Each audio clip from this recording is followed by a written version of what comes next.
Welcome, everybody, to the Group Nirvana Takeover. Oh, okay, sorry, I read my script wrong on that one. It's actually the play-in stage, as we are back for another day of Group Nirvana Group Ascend Mayhem. And mayhem is definitely the word that we want to emphasize here, knowing the last two series we've seen so far. But today, well, we've got our most lopsided matchup when it comes to these two groups from the Rumble stage. You'll have myself and Cubby taking you through Weibo Gaming, taking on Ultra Prime. Cubby, the very top of the middle of the back of Group Ascend versus the very bottom of the middle of Group Nirvana. I'm sure that'll be easier to explain as we go on. Yeah, you know, we were looking at some of the games. Was NIP winning truly a surprise for Group Nirvana? Not as much. EDG, kind of. If Ultra Prime were to beat Weibo today, that would be astronomical in terms of the level of surprises that we have. But we'll see what we have in store with us today. Slayer, definitely know that we have had an exciting play-in stage so far, as a couple of our Nirvana teams have stepped up to the plate and have taken down the couple of weaker teams we've had from Group Ascension. And look, Cubby, what visuals do to try and make points that was earlier here. Now I can go back through it, right? Weibo, as you can see, as we soak in the standings to understand how all these matchups go. At the 5th seed, the bottom of the middle of the pack, like I tried to say, and then you've got Ultra Prime. 4th seed, the bottom of those Group Nirvana teams. They match up, and this sets up our most one-sided matchup of these planes. But let's just take in all the planes in case you have missed any of the current matchups that we've got going on here in front of us. A little bit off order, but now you can kind of soak in fully, Cubby, how you mentioned it. Fun it's been to see NIP, EDG come away with the win, but I want to relabel it for a second. It's historical that we can now say Group Nirvana teams are going to the playoffs and beating Group Ascend teams in plays. That's something in the short time it's existed really hasn't ever happened. Yeah, again, we have not seen any Group Nirvana teams win until we reached the Split 3 playoffs. So the fact that we did have NIP win, again, a team that did say worlds or bust with Doinby coming back, that was a big win for them. EDG, they had some stumbles in Group Nirvana towards the later half of the split, but hey, still, I think we're our strongest team when you look at the dominance they had in the group, just pound for pound all year. They found the win against Team WE. Now, the other two teams that we have today, Slayer, it was a little bit more of a question of whether or not we'd even see Ultra Prime make it here, or whether LGD would make it to actually fight in the play-in stage. So the fact that, you know, we aren't coming into these days expecting an upset, but then again, I wasn't expecting Edward Gaming to actually be able to beat Team WE even. So that was a bit of a surprise for me, and we'll see if we have any more in stores. It would be a monumental upset if Ultra Prime were to take down Weibo today. Again, probably not going to be the case, but we'll see. Without a doubt, Cubby, as we will get a look at what is being played for here and what is soon to come. Starting next week's time, we will be officially into our final playoff run of the LPL with all the awesome things at stake. Cubby, the easy way to soak this one in, and the best way to soak this one in, by the way, 18 best of 5s is how we fill out this bracket in front of us. Yeah, it's going to be crazy. I know that historically, I mean, look, as a League of Legends fan, this is my favorite time of year when all the domestic leagues decide who gets sent to Worlds. And a lot of past years, I've had to play catch-up with the LPL and just enjoying this playoff bracket. I think it's one where we've always had chaos at this point of the year for LPL. These series have always delivered with how close this region can be, with how bloody this region can be. Always pack some surprises as well. So I know we don't have our playoff bracket fully populated yet, but definitely hope that, you know, for the more loyal fans at home watching the LPL, you're trying to spread this league around to some of your friends at this time of year, because it does get quite fun and exciting. Yeah, this is the best time to be an LPL fan and just a League of Legends esports fan in general. But you're talking about, you know, narrowing things down more. Let's narrow down the focus even further to some of the Worlds qualification conversations as we start to break out our calculators and play the championship points game. As all you LPL long-standing fans know, the regional qualifiers are another way for teams that don't get very far in our playoff bracket to have a chance at the big international tournament. And Cubby, the main thing that we need to get out of the way now is how weird the bottom of this looks right now with WE. So explain to me and the people, Cubby, why WE are in 9th despite having more points than the next 4 teams above them. What's going on there? It's points that you can get that are left. So Team WE, with that loss against EDG last night, they're eliminated. from even being able to fight for Worlds. So we will Wow. not see Team WE again, which is pretty big. So yeah, they might have more points than the teams above, but just points that are left on the table, on the docket. Not going to see them again. So yeah, I mean, pretty wild to think about the fact that, teams like Team WE, that we're really making that big surprise splash, the fact that they're out. But speaks to how heavily weighted Summer is. And look, I've had a love-hate relationship with points in the past. I think that the more heavily weighted Summer is, the better. So the fact that we have teams that are hot now, they are the ones that get to fight for Worlds, I think that's a positive. But hey, a bit bummed to not see Team WE compete again, because Monkey was a really exciting player.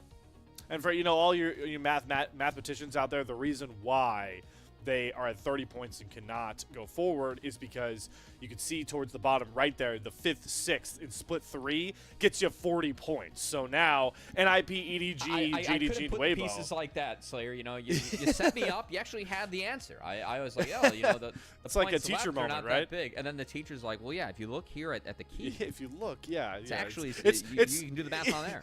It's like your English teacher when they ask you for an answer for something you read and you have to explain how you got there. It's like, not quite. You can't get there. That's a whole other thing we get into. Tell me that. yeah. Back Spark in my Notes. day, we had Spark Notes, not ChatGPT. Yeah. Listen, all right. I did not move over to the ChatGPT era. All right. I also had Spark Notes. I'll shout out all the like Gen Z millennial mixers. Chegg. Everyone knows Chegg from your college time. Chegg was great. On there. Yeah, I mean, I saved saved money on a lot of tech books from that. Yeah. Yeah, They ton want to of money. sponsor us. That'd be welcome. I might need those more in the future. Who knows? Yeah. We'll have to see here. You know what you don't have to study for to understand the roster Weibo is bringing, because if you've been watching the LPL at all this year, you are very familiar with this roster. Let's introduce one of our biggest teams coming into the play-ins. Weibo Gaming, Breathe on the top side, Tien in the jungle, Xiao Hu in the mid lane, Light, and then the newest member of this split, Crisp, going to round out a roster that Cubby, we're going to start talking about now. We're not going to end talking about. This team needs to get to this regional qualifier. This team needs to be a Worlds contender with the names on the roster. Yeah, I mean, perennially, these players have been Worlds contenders. And I think this is a team where if you're not an LPL fan, just used to, watching the international tournaments, you might look at the LPL and this split come back in and be like, oh, why is that Weibo team not doing that well? Well, it's been a tough split for Weibo, and I think that a lot of the times as a broadcast we've talked about Xiaohu, because at times he's had good games and bad games, and that's really dictated the performance of Weibo as someone that is a leader in a lot of the teams he's in, including this Weibo one. Or other times we talked about Tien and Breathe, who we still feel like are playing okay. We haven't talked a lot about the bot lane, Slayer, as a broadcast. No. And we've kind of had difficulty talking about them at times because Light and Crisp are players that we're used to playing very well at the highest level that we really haven't seen play at their best, which has prevented Weibo from hitting higher levels that they will need if they want to fight for a world slot. You're definitely right there, Cubby, and we'll get to that bottom lane point a bit later here in our pre-show. Right now, one of the names I want to focus on that you just talked about is Breathe in this top side, because I do believe, while, maybe Split 3 was a bit of a dip down, I still think of Breathe as Mr. Consistent. I think he really showed that in Split 2, and he's the guy that, in laning phase, like you talked about the bottom lane, what we saw with the shortcomings from Xiao Hu in the mid lane, laning phase-wise, he might be the most reliable player on this team. Yeah, look, Breathe has done his job, it feels like, in a lot of these games, and if you're a top laner doing your job, it doesn't always mean that you find every win in the book, but we have seen Breathe, I think, have some standout performances or moments, but a lot of the times it's just him, I think, quietly going about his business while the game is oftentimes decided by players around him, and it speaks to some of what we've seen from Breathe this split, because he is a member that we have talked about positively when it comes to Weibo Gaming, despite this roster not really meeting the expectations that we had for them, not the expectations they should have for themselves. It feels like Breathe has still been pretty solid up there in the top lane. And what's fun about the most recent series when they had their back-to-back up against JDG, both of those series matching up, was this Aurora game, right? Because Breathe, this split has been, the guy that'll play Gnar. He'll play some of these tanks occasionally. He still has a pretty good Yorick that I hope you see in this series. But him being able to pick up this top lane carry and then deliver on it in this pretty close game up against JDG, I think that kind of might be showing a little bit of a playoff edge coming in here for Breathe. And like we talked about with Weibo, Cubby, They need peak performances from everybody on this roster with the road. They have to go on just to get to the regional qualifier, and then even further if they want to actually end up making Worlds. They do, and I think that Breathe, for me, is the player that has to just kind of keep his form, right? Yes. It feels like other players have to elevate. It would be great if Breathe elevates, but hey, for me, it really is Light and Crisp that need to level up if Weibo wants to have a chance to fight the teams that are at the top of the LPL and fight for that world slot. Without a doubt. And we're talking about raising up, level of play. Well, Ultra Prime, they've got to soar above a very high marker here if they want to be competitive in our minds in this series. Let's introduce the Ultra Prime roster making their first postseason quotation mark appearance of the entire year. But not with this 5. This 5 are the ones to get it done in Split 3. It's Zhang in the top side, Junhao in the jungle, Saber in the mid lane, Baya, the latest new AD carry, next to Xiaosa. And this top side for Ultra Prime, we're just talking about Breathe here, Cubby. It's been the positive form, and would you dare say the reason why they end up making the play-in stage? Yeah, look, I mean, when we talk about some of the Group Nirvana teams, at times, we were pretty aggressive with how we postured with EDG. Like when they started off on such the hot streak, we're like, hey, this is not a Group Nirvana team. We feel like this team, with how they're playing the eye test, they can compete with some of the Group Ascension teams. Yeah, they proved that last night. Ultra Prime's a Group Nirvana team. We just have to kind of, put the microscope on and feel like, okay, who are the pieces that we think are playing decent or may be able to punch a weight class above them? It's that top side and Junhao and Zhang. I think that both these players have actually had a really nice split. And I'm excited to see what they look like with a test today against world-class players in the like of Tiana Breathe. Yeah, it's going to be very fun to, like you said, put that microscope on, especially the top lane like we talked about with Breathe, because Zhang, I really think, is the one. Junhao, I think, came into form towards the end of Group Nirvana, was able to be the reason why they did get into this play-in stage. But I want to make sure Zhang gets his flowers as a player that, comes from, the other region, comes from playing against, CFO squads, who's beating up on a lot of those top laners, comes over the LPL, and it took to get to Split 3, but it really feels like, watching back on some of his older clips, the Zhang that always existed in other regions finally showing up in Group Nirvana. Yeah, I do think that Zhang's had a really, really nice split, actually. And I didn't feel the same way about him in Split 1 and 2. It was kind of like, okay, the player that was talented in the PCS, we really haven't seen him yet. That changed this split. I think we saw a really good Zhang in Group Nirvana. It was more the player that was pitched to me from people that have followed the PCS in the past, now the LCP, and said, hey, this guy does have some game, right? We really saw that with how he played this split. So excited to see what he can do up against Breathe today. Again, I think that for Weibo, Breathe has kind of been the silent performer, where that Zhang, I think, has somewhat taken the same role for Ultra Prime. It's just that I really feel like Zhang has leveled up this split, whereas Breathe has kind of been that player for Weibo for the entirety of the year. Yeah. I think if you put their level of play up in graphs, it would be very intriguing sort of way to visualize their splits. Gotta be good on you there. You bounced out. English class wasn't too good with the championship points, but you bounced back when we brought the graphs out. I was always better at math. Yeah, breaking out the graphs. Here, listen, we don't need graphs. We don't need graphs. We don't need any sort of passages. We're just going to throw some facts at you as we start talking about these bottom lanes. Cubby, you started talking about it a little bit here for Weibo, but I really want to emphasize from a historical lens. I'll go to my favorite subject. Historically, the difference between these two bottom lanes based off of their accolades. Yeah, look, it really has been, again, perennial world contenders when you look at Light and Crisp. I don't think that Light obviously has had the same success that Crisp has had, being an actual world champion in his own right. But hey, these guys have competed at the highest level in the past. I mean, Light made that Worlds final with the Shy in that version of Weibo, right? He has been in LPL finals as well, whereas Baya and Xiaoxia, they're kind of just lucky to be here. I mean, they're the ones that are competing in the LDL before this, right? Trying to find that experience up here. Again, a big chance for them. They haven't played players of the caliber of this outside of Doinby all year, really, when it comes to Ultra Prime. I mean, they've been in Group Nirvana now for 2 splits straight, and man, I don't even think they saw the playoffs last split, right? They were just in that middle where you don't get relegated, but you also don't make the play-in stage. So for Ultra Prime, it has been a better look for them this split. But it was more of a, hey, we just kind of barely got here because Young and Junhao played like good enough for us, right? So we'll see the bot lane again. We really want to see Weibo outclass this team, because if this team does want to have some world hopes, they're going to need to be dominant tonight and start to be dominant for the playoffs, because we really haven't seen that Weibo yet. Yeah, and that is what we're pushing here. Listen, folks, we're not. I am all for classic LPL shenanigans. I am all for the shock and awe that would be Ultra Prime being able to knock down a team, and like you're seeing now, a bottom lane of this caliber even of past. But the fact of the matter is, this is very much so a Group Ascend versus Group Nirvana team. And you can see that our predictions for today, Cubby, are very much so reflecting it. Really quickly before you go, Cubby, Mr. Andrew Grapes, I see what you're doing out there, man, all right? He is trying to get out of Ultra Prime cast for 2026 by predicting them to win in this series. I know your games, Grapes. Just want to make sure you know. I thought that was just Rafa, but he tried to submit a new profile picture to hide himself from being, being an op.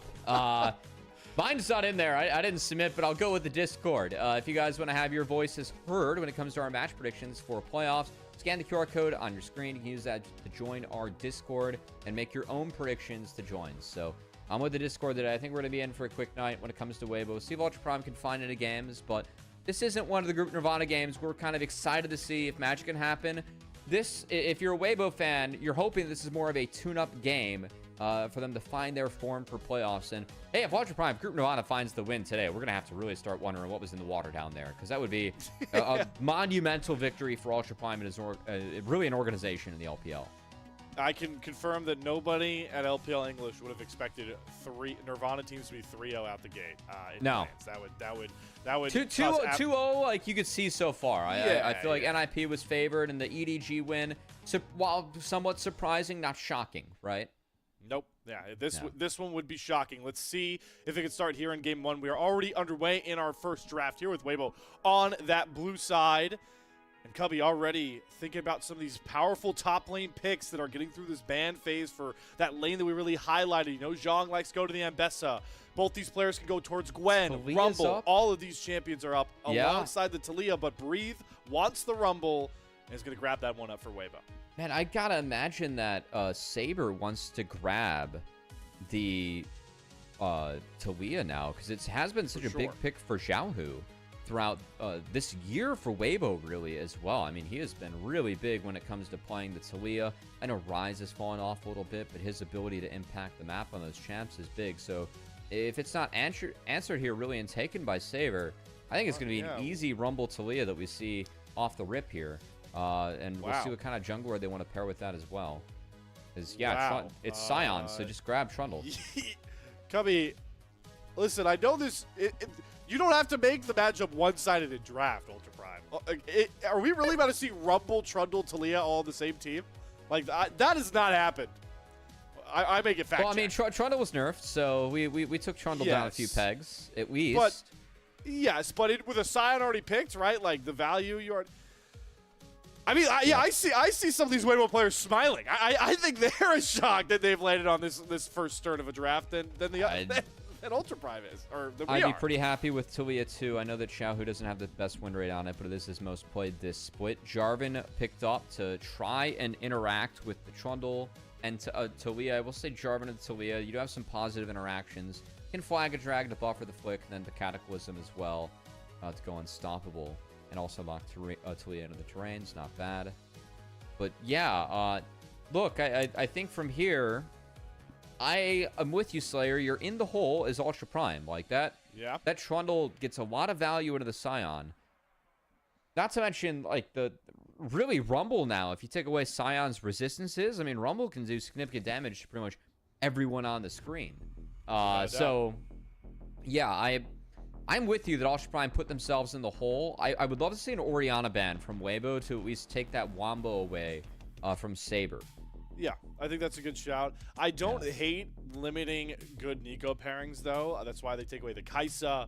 If you really want to just take Galio. Yeah, Galio's a good ban with double AP. There's a lot of good options to go with here. Weibo, they're just going to go after Baya's champion pool. So the guy with the least amount of LPL reps in this entire series Gets two of his most favorite champions take off the board, and now he's going to end up landing on that Corki. Still a good pick, but not as comfortable like he is on the Sivir, which was his most played this split so far for Baya. We'll say this took away some of the options for Light, because you got to play in the Jarvan. Like, you don't want to grab Xayah here. Probably not the Jarvan, so I think it's going to be one of the Jhin. best Jhins. Yeah, I think he's been one of the most consistent Jhins this year. You already, I mean, you are a little bit maybe less concerned about Sion. It still was a Sion, and he's going to have Subjugate on him. But Sion, like, even with Subjugate this game, it's not the most DPS coming out of Weibo now with the Jhin to actually get through that. So, but I mean, you play out of the range of the Nico, of the Cataclysm as well. So definitely can see the logic there for Light. Just a little bit more of a utility pick. Just interested to see what Saber grabs here. Because I think if you go for something like Orianna, which I was asking for the ban for, you do have real ways to actually try to make plays now as Ultra Prime. So I know that we weren't thrilled with Sion being taken when it's answered by Trundle and Talia. But in the end, at least Ultra Prime, I mean, you have a Nico to set up. You have the Sion, the Orianna, the Jarvan with real setup. And Weibo, I mean, it still is a Jhin with pretty heavy magic damage behind it. I'm going to have to see, you know, how much mileage can Subjugate with Rumble and Talia get into this Sion to make sure that Ultra Prime isn't tanky enough. Because the team fight from Ultra Prime showing, it's pretty executable. I'm just worried about, you know, how far behind are they going to be from this early game. Exactly. That's really where my head's at. Exactly, Cubby. I think you've made, you know, really great points just kind of, you know, focusing in on the draft itself. But what I want to, you know, use to kind of pilot Weibo's draft for me is zooming back out and knowing the matchup we have ahead of ourselves, right? Rumble into Sion. You've got the Trundle into J4. You've got the Jhin range with the Rel threat. Weibo wants to get this game in their control as quickly as possible. They feel like, well, they know, honestly, that they are the much better team, the favorite in this matchup. So they picked a draft to try and just snowball as hard as they can as early as possible. Not a bad strategy in my mind. I think this draft kind of reflects that ideology. Yeah, we'll see if they can execute into it, as I think that Weibo has been a team where they try and play early game for better or worse. Sometimes things go pretty sour for them in Group Ascension. Of course, going up against the Group Nirvana squad in Ultra Prime should outclass them, but we'll see if they can make sure that these winning lanes they've taken get far ahead enough to make sure they have a lead at these early fights. Let's get into it. Our first game of potentially 5, at least 3.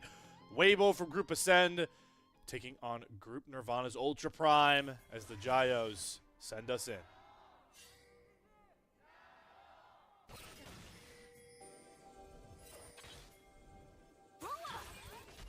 Oh, I think we're they were there. We stuff for the Ultra Prime. No, they were there for Weibo. I was curious if we're gonna see anything from Ultra Prime. Hello. Somebody is also Weibo favored in this one. It's our good old AI friend there up in the computer. Thinks that Weibo completely dismantled this draft, Gabby. I don't blame him, man. I see a Trundle on my screen versus a Sion, and I'm pretty happy. We'll see if Junhao is going to drop the flag ahead. Oh, he dropped it. Behind him. Well, it's behind him. He thought they were going to come invade behind him, and instead they're right on top of him. And now he has nothing. He's going to go for the bush trick flash, but there was a ward in it. Oh, Cubby, that is as poetic as it can get for the start of this series. Oh, no. You know what? That might be the game or the series that we're in for, Slayer. It could not be. It's the LPL. We're just going to say we're starting off with some chaos, and that's it. But Tian gets a banger start. And this is only going to help the winning lanes more, as Tian is starting. Take it away, Jarvan's Quadrant. Jarvan is really not a champion level 1. Trundle finds him early on. It is quite bad. I do like the fact that Tian and Weibo are playing around with that, as Tian's going to take 2 camps for himself, return to his own camps, and should be able to protect his bot side too, as I don't see a way that Jarvan gets to fight for that quadrant with where this bot lane's at. I just can't believe that I think is the first time in any cast I've ever done that I watched somebody try the bush flash to try and juke. Boy, did it not work. Junhao, my friend. Well, let's see. All right, he's on to the Raptors. Yeah, he should get these. As we're gonna replay. Oh, okay, we're going the long route. He did have a ward on the blue buff, by the way. So if he sees the Trundle not on blue buff, but we're gonna get the replay instead. Don't slow-mo the flash, please. Don't do Junhao like that. He's had a better split than this. please. I mean, that was quite the swag flag. And the worst part about it is that, I mean, that's kind of a bang-bang play. Breathe knew what could be coming, at least. He did. He was locked in. That's what you like to see. Good to see Weibo players locked in, knowing the road ahead is, oh my god, Xiao takes a turret shot there. Having to flash out as Chris gets a good first crash down. Light holding on to that crit shot, clutching it dearly. But they're just going to be happy getting both summoners out of the Nico early and often. Tien often ganking on this Trundle, going after Saber, and just like that, another Ultra Prime member going to drop their flash. Tien should be able to lock down that crab too. And a rinse and repeat available now. Definitely necessary, as in isolation, the Orianna versus Talia does go Orianna's way pretty heavily as doubles get involved too.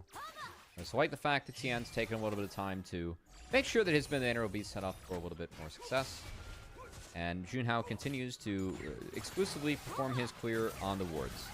As he has been tracked very well after the initial play as well. There could be a dive angle here, though, and Light sensing it. Going to step back away from his turret. Heads up play as Junhao is going to steal away those Krugs. Tien's not going to be anywhere near this. Xiaohu, I thought maybe holding his teleport to cover for the dive. He'll TV back mid, so just a safe cover there. Light going to lose a couple of minions, but good, you know, responsible play there. And the cherry on top for Weibo is Chris gets to cancel Junhao's base for just a little bit longer. That might actually get Tien the Raptor camp now, because you can see the pings are going on the enemy Raptors, which he did take second, so I think he gets to contest them. Likely to be a little bit more action here. Do like how Ultra Prime actually looking for the lane swap. They are the Scion team. Yeah. And they might be able to defend the Raptors with this. I don't think they're going to be late to the play. But at least the idea was there. Tien has smite advantage here too as well, so he's going to smite away the big one. They're going to trade the little guys. There's still a win there for Tien. He's able to pick up that camp. Also spotting Junhao. I wonder if he's... Oh, actually, never mind. I've got my Dragon timers missed out. I was going to see if he would be willing to sprint all the way down there to start up the Drake. But it's actually Breathe who's going to get jumped on here. Which one's the real Baya? Well, it's not really going to matter because one of them's going to make you flash. And the flash coming out from Breathe there. So good little collapse coming from the swap you called out, Cubby. Yeah, I mean, that's a win, right? They get a Summoner Smell. They get something. Porky has the Coal tier too, so they can hopefully just throw him up there, buy some time, seed the first Drake, and make sure their marksmen are going to be happy. As we actually are going to keep the 1v1 and 1v2 setup. As Breathe TP'd back, I will say I'm a little bit surprised by that. They're going to bring Chris back up here to make this a 2v2. This is, I mean, it's technically winning with the Rumble and the Rel. Like, they should be okay. The damage can't really stick. So I guess you're getting Light some solo XP, like some solo time. Could be worse. Which I'm a fan of, knowing how Jin works with levels, especially for some of those other marksmen. And yeah, you don't get the free Drake though. Like this is this is where it's a little bit curious. As Tien's gonna go for this. Yeah, he's gonna go after Zhang. Does have unstoppable onslaught and flash. He's also tanky. And there's no way for Tien to really threaten without the subjugate. Maybe also slow down, see that Junhao is clearing out his own pink ward from that Drake pit. So that's going to stifle the gank there for Weibo, but Junhao sees himself a pretty unique path after the Spring Tiger. Xiaohu going to walk his way back towards the top side. He'll be safe, so did have an inkling, like you called out there, Cubby, that the gank was coming. Yeah, if we didn't know that one was coming, I don't think we would be a pro player in the end. As we're going to have a TP come down. Yep. Oh, flash out of Zhang. If he gets that knockup, we see a classic Zhang solo kill, as he has in so many Group Nirvana games. Not going to get away with that in a play-in stage. You can already see the heightened stakes showing up. Just mere minutes into this one for Ultra Prime. Yeah, good get on the Deadly Flourish as they get Zhang's flash for it. And that attempt, where you do have the advantage as the Scion at the moment, goes to the wayside. And again, kind of attempting that on the weak side, as you said.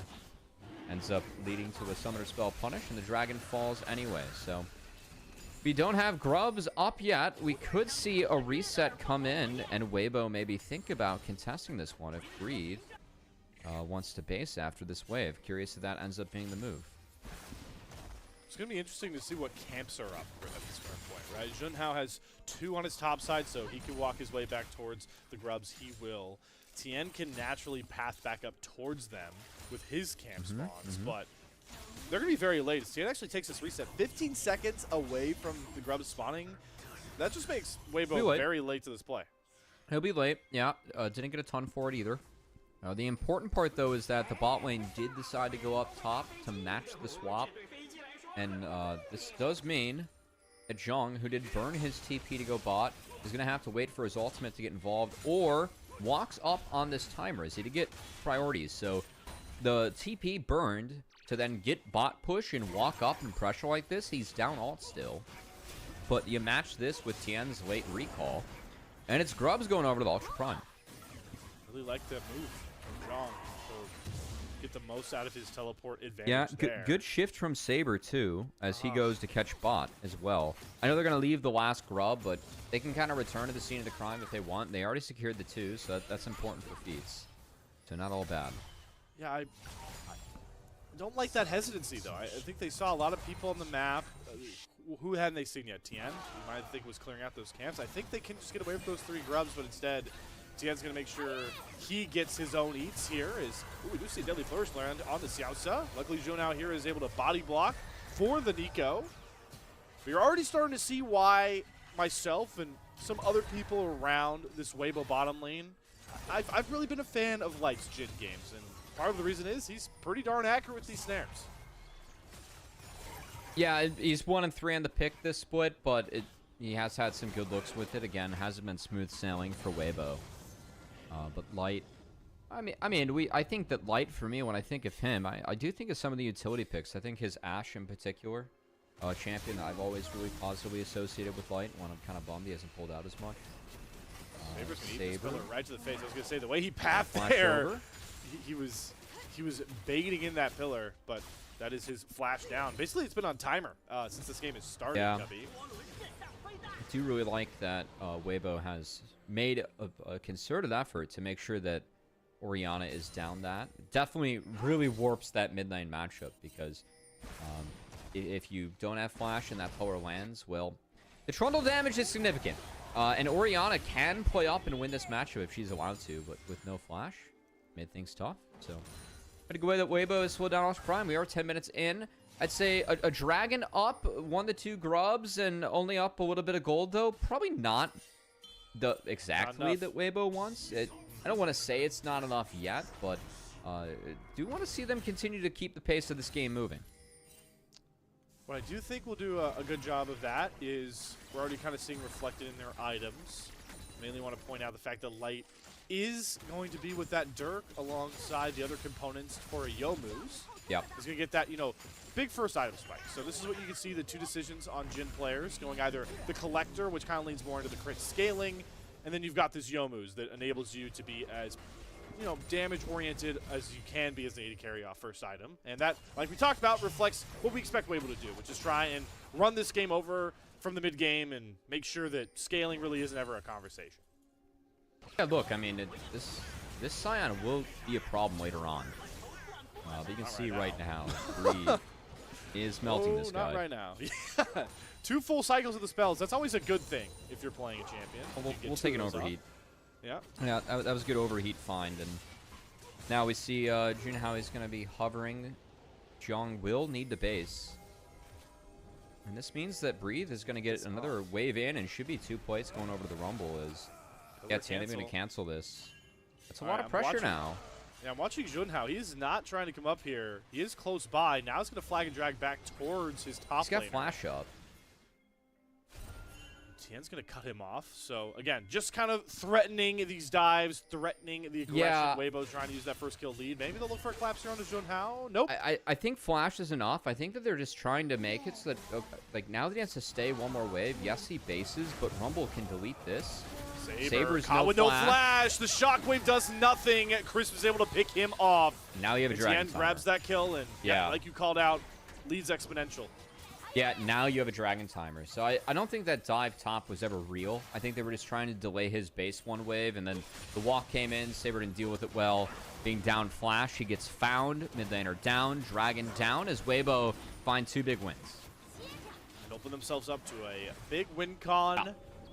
This is Dragon stacking coming online, and Well, they won't get the one they're probably looking for. I would have said Hex Tech would have been nice. Mountain would have been very nice. But Cloud Soul on a Trundle, Cloud Soul on a Talia, any support, engaged support, always good. And hey, it's still a Drake Soul. And that is always something to play for to win games in the LPL. Yeah.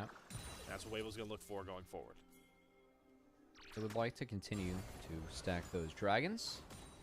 As if this one goes late, Ultra Prime do have a lot of ways to bounce back into the game.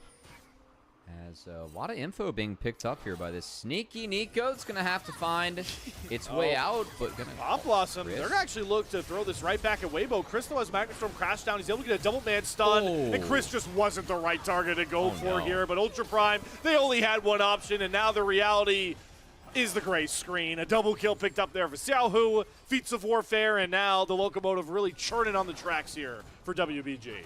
Yeah, I mean, one option was for Xiao to just get out of there, but Ultra Prime, they saw red, and they're seeing gray after that. As, man, that combo from Crisp and Xiaohu is rather clean, though, no? Good setup there. Magnetstorm into the flick. It's a recipe that they look to replicate over and over again in this game, Cubby. Is that gold lead has started to really open up. You can see it reflected in some of these further items as we get a look back at that nice combo you were alluding to. I mean, I guess they knew that Xiaohu would have been a little bit late in terms of the reset, but I don't think this play is ever really real. How does Baya get in? I just don't know. Especially, I mean, you'd have to ult Crisp where he's down flash. I think if you Cataclysm Crisp, it's a maybe, but that combo is beautiful from Crisp and Xiaohu syncing up as... That was definitely one that if you're a Weibo fan, hope to see a little bit more of in this one. As it really has been for Weibo. I mean, this has been a really steady early game. I know that, you know, Ultra Prime's an opponent they outclass Slayer, but we were looking at this series as, you know, how dominant can Weibo win this, right? Because if this isn't a clean series, then we have to really... you know, have even more concern than we already do for Weibo's hopes to make a run here after the regular season. While it is a bit easier for them to get to those regional qualifiers with WE knocked out of the way, yeah, they need to look polished because there are hungry Nirvana teams now in the playoffs with EDG and NIP waiting in the wings. So Weibo really need to show that they are sharp. So far, though, through the first 15 minutes through the early game phase, they've looked pretty darn sharp, and they're going to look to take their talents up towards the top side. And this Herald at TN will be able to secure uncontested. Now, Ultra Prime going to make it a problem that they've lost the Herald. They're going to TP down Saber, but there was only scraps to be found here. There was nothing seemingly near a fight brewing. Going to be taking Vision first. As, I mean, I don't know if Ultra Prime... Like, what fight can they even look for? It's not like Summoner Spell. Yeah, it's not like Summoner Spells are a thing. Well, instantly dropped by TN and Ultra Prime. They looked at it. They couldn't find it. And now Junhao. They're taking over jungle, too. Just like this game started, the topside jungle being an issue for Junhao. And getting that pressure onto the jungler means that they are going to be able to knock down this first turret as well. Would have secured feats of strength. They already had them. What a clean early game here from Weibo against Ultra Prime as they even get the second crash into the turret. And Cubby, I'm sure some viewers are sitting here thinking, man, Weibo, they're running early games. I'd love if I was able to take over an early game like that in my own solo queue games. Well, hey, if you want to learn from the best, we've got a sponsor for you. Got to shout out our people over at prodiff.gg. You can improve your game in your own solo queue games, learning from the best in the NACLs, ERLs, and even the LTA. We've seen awesome, you know, segments from music. We've also been able, you know, to have, you know, some really cool people come on top of our show and talk about their pro diff coaching sessions. So make sure to use our code and check them out. We really appreciate prodiff.gg this split. Had a lot of junglers on there. I know that if I want Trundle advice, I definitely considered Kizno. Actually had some pretty solid Trundle games in NACL throughout his run. Though he put a lot of time into that in his own Korean boot camp. So thank you to ProDiffs for supporting the LPL, as we're going to have a bit of a seesaw map state here, Slayer. It looks like Weibo Gaming, I know this dragon spawning, but they have Xiaohu up top. He does have TP and Weaver's Wall to get involved. Rumble deletes the wave. Shockwave burned early. If Breathe's able to get a TP back, then that means the Dragon's going to be pretty tough for Ultra Prime to take, I got to say. Here we go. Xiaoxiao looking to make up for his earlier woes. Gets a good pop loss on the Tien. Spot the subjugate for healing. Cataclysm comes down. Flash out for Tien.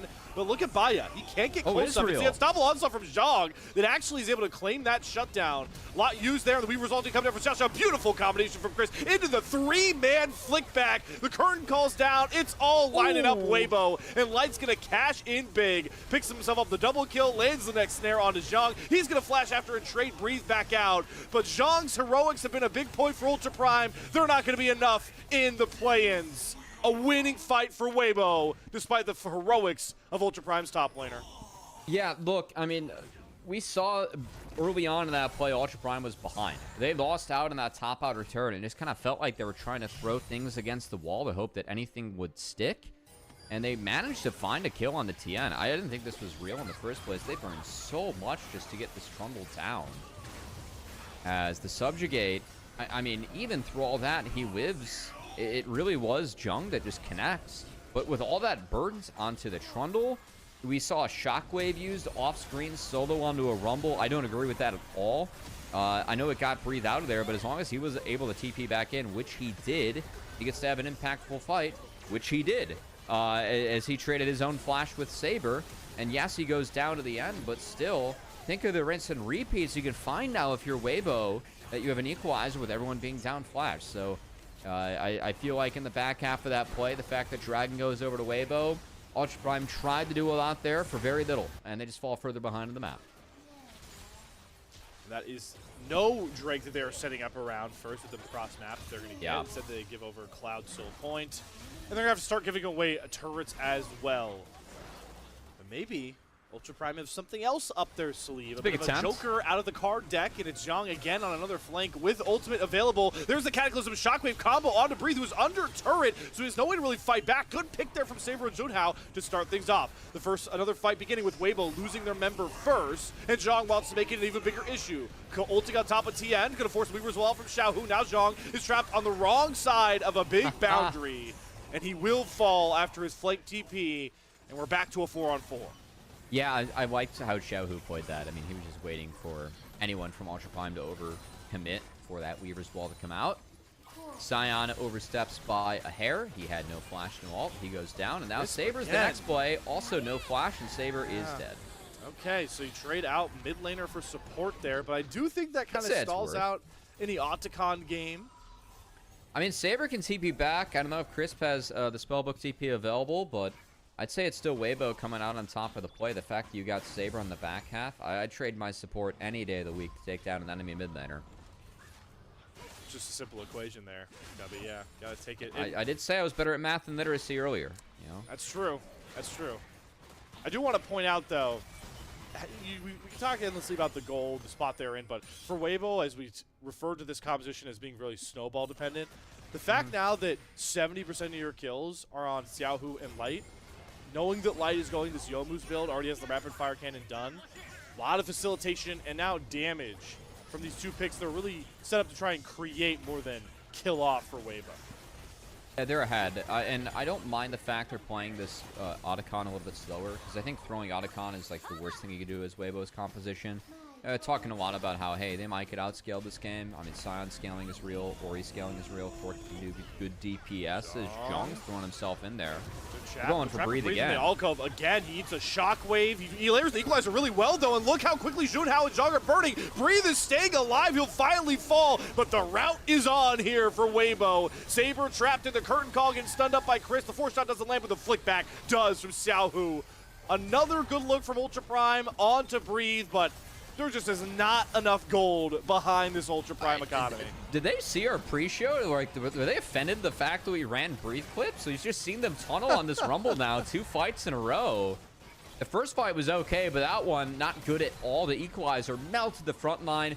Good flick by Xiaohu yet again, who has been on point with the Talia this game.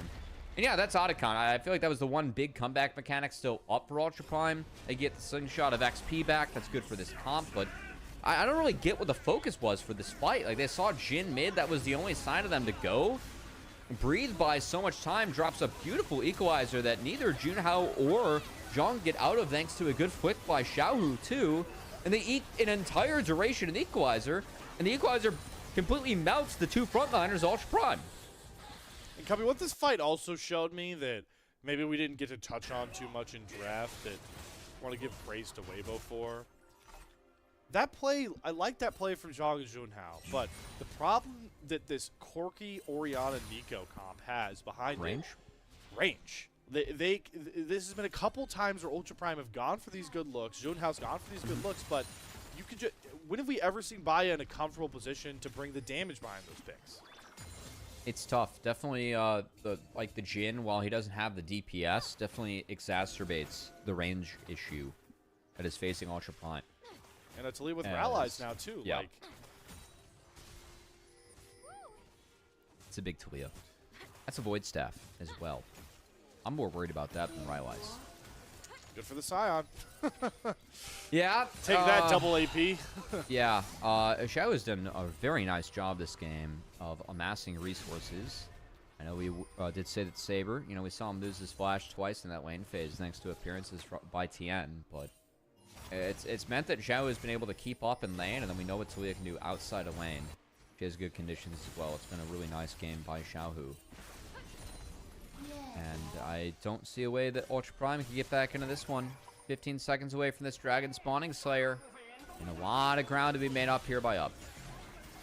A lot of ground in the vision game, to be specific right now, but another Weaver's Wall is going to section off the company as Chris goes for another great Magnustorm flash. They're going to drop the Cataclysm onto Light, but again, how do the damage dealers get close enough? Good flash away from Light on the Unstoppable Onslaught for Zhong as he's trying to carry that brunt, but there's just nothing the tanks can do to deal with Tien when he has Subjugate popped. The Curtain Call just out for the slows, but Weibo have no reason to chase. They've already protected their carries, and they've got a Cloud Soul to finish off over here on the Drake Pit. Yeah, another fight that was taken really on Weibo's terms that doesn't look very close. As this Dragon Soul will be cleaned up as Saber TP'd out just to get the first brick of the game in terms of Ultra Prime and an objective bounty. It's been all Weibo, Slayer. We were a little bit concerned in draft about giving away the Trundle plus Talia. And it really feels like the Trundle plus Talia warped the game in a way that Ultra Prime could not deal with. It's just going to be another fight, Cubby, where, yes, this one's a little bit murkier because they get cut off, but you look onto Light. Again, Junhao and Zhang, the two players we feel like are Nirvana plus on this roster, trying to make things happen, but you need everyone to be able to contribute. Just to cancel that Q channel, really nice too, and we can ignore the bad equalizer by Breathe. Hopefully it means that the next equalizer is better. Yeah, I mean, he got, what, you said he got 100% value out of the one before that, so, oh, Baya. Oh, Baya. I don't know why we're face-checking any brush on this. I don't know why Tien didn't just go to melt him. He could have traded up there. He could have traded the flash for flash or something, as that Corki was almost in the doomsday scenario. It's kind of like if anyone watched college football this week, you just have a bunch of really good teams playing some really bad teams, and sometimes when you're up 50 points, Cubby, and you round that outside and you see there's a big gap ahead, you could run for a touchdown or you could run the clock out like you're supposed to. Maybe Tien letting Baya walk away there was just kind of a cordial knowing of the lead that Weibo are controlling right now. Yeah, Weibo doing their best to not start their season like Alabama did, Or Notre Dame. No. Yeah. All right, Chris, though, you get jumped on. It's, again, Junhao that tries to start these plays, but it's so hard for them to really walk up because what's the range? Weaver's Wall? What's the range? Curtain Call. Both just make it impossible to get Saber or Baya into any of these looks. Yeah, deficit's still too big for Ultra Prime to overcome. I mean, that TP top from Saber did not even net them the outer turret bounty that we were teasing. That is true poverty over there for Ultra Prime. So, Cubby, we're only one game in, right? But I want to do this periodically as the series goes on. Okay. Where are you at on the Weibo in form for playoffs? Like take me up, kind of like as like a meter's filling up. how are we feeling so far through what we feel like is going to be a commanding game one? What's a 10? Like, we're winning LPL or we're winning Worlds? Like, what's the scale here? Okay, I'm not going to go winning Worlds. I'd say let's put 10 is you think they can contend. Oh, hold on. We'll have to have that conversation in a second because another Deadly Flourish lands into another flick back. It feels like Sahu just hasn't missed any of these this game. He might have another opportunity if Baya doesn't flash over another well-placed pillar there from Tien. That is Jungler down for Ultra Prime. That means Purple Worm is on the menu for Weibo. If a 10 is we are going to be in LPL finals, yes, I'd give them a 6. Like, it hasn't been a bad look. I just don't think they're ever going to get a draft like this again. Okay. This, all right. This draft was free. All right, see what Chris can do. Dueling angles. Your homework is to name that bar as we go through this dragon fight. Southside gets a double stun, trying to interrupt the dragon, the Baron take, but Tian still gets it, and my lord, there's just so much damage, it's hard to even calculate what's going on in that Drake pit. It's a Baron onto 5 here for Weibo, and with the kills they've gotten, they might as well just march up mid lane valiantly and just take down this game 1 now. Yeah, you don't want to play for Elder Dragon spawn. You'd like to play before that Elder Dragon comes up, and Weibo have played a beautiful game so far. No back for Baya. What was a lack of answers for Ultra Prime is Baya looks like he's going down to the Bayou. Oh, Tries to take Tien down south with him, but I don't think Tien has a trip for Bourbon Street booked anytime soon. He's got some business to take care of still. As Weibo going to make sure that the Corki falls, and yeah, this train just keeps on rolling. A lot of gold to spend, Weibo on their back. Should be getting to some stupid items. Maybe they just wanted to make Team WE look worse, you know? Maybe that was it. Maybe they just really secretly hated them.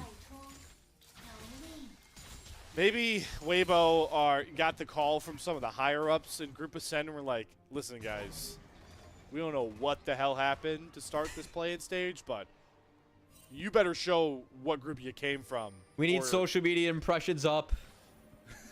The owners need you to play better so that our platform can make it. So we have more games to cover on our own platform.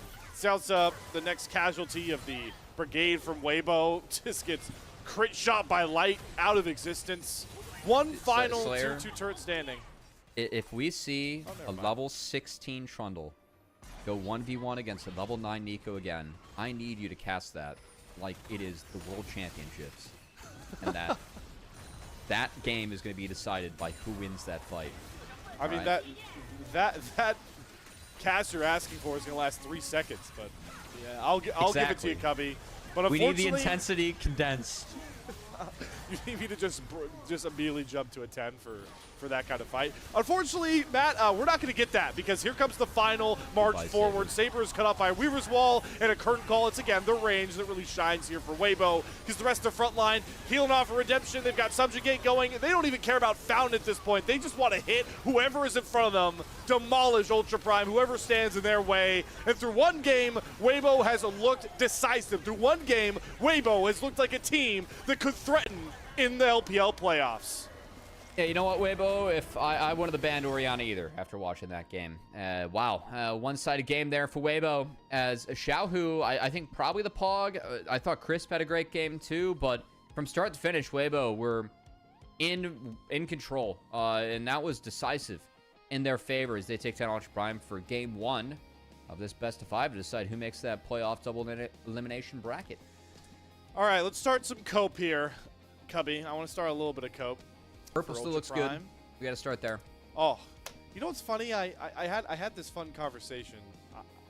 I had a fun conversation about what colors are just kind of automatic when it comes to looking good in esports or a jersey setting, right?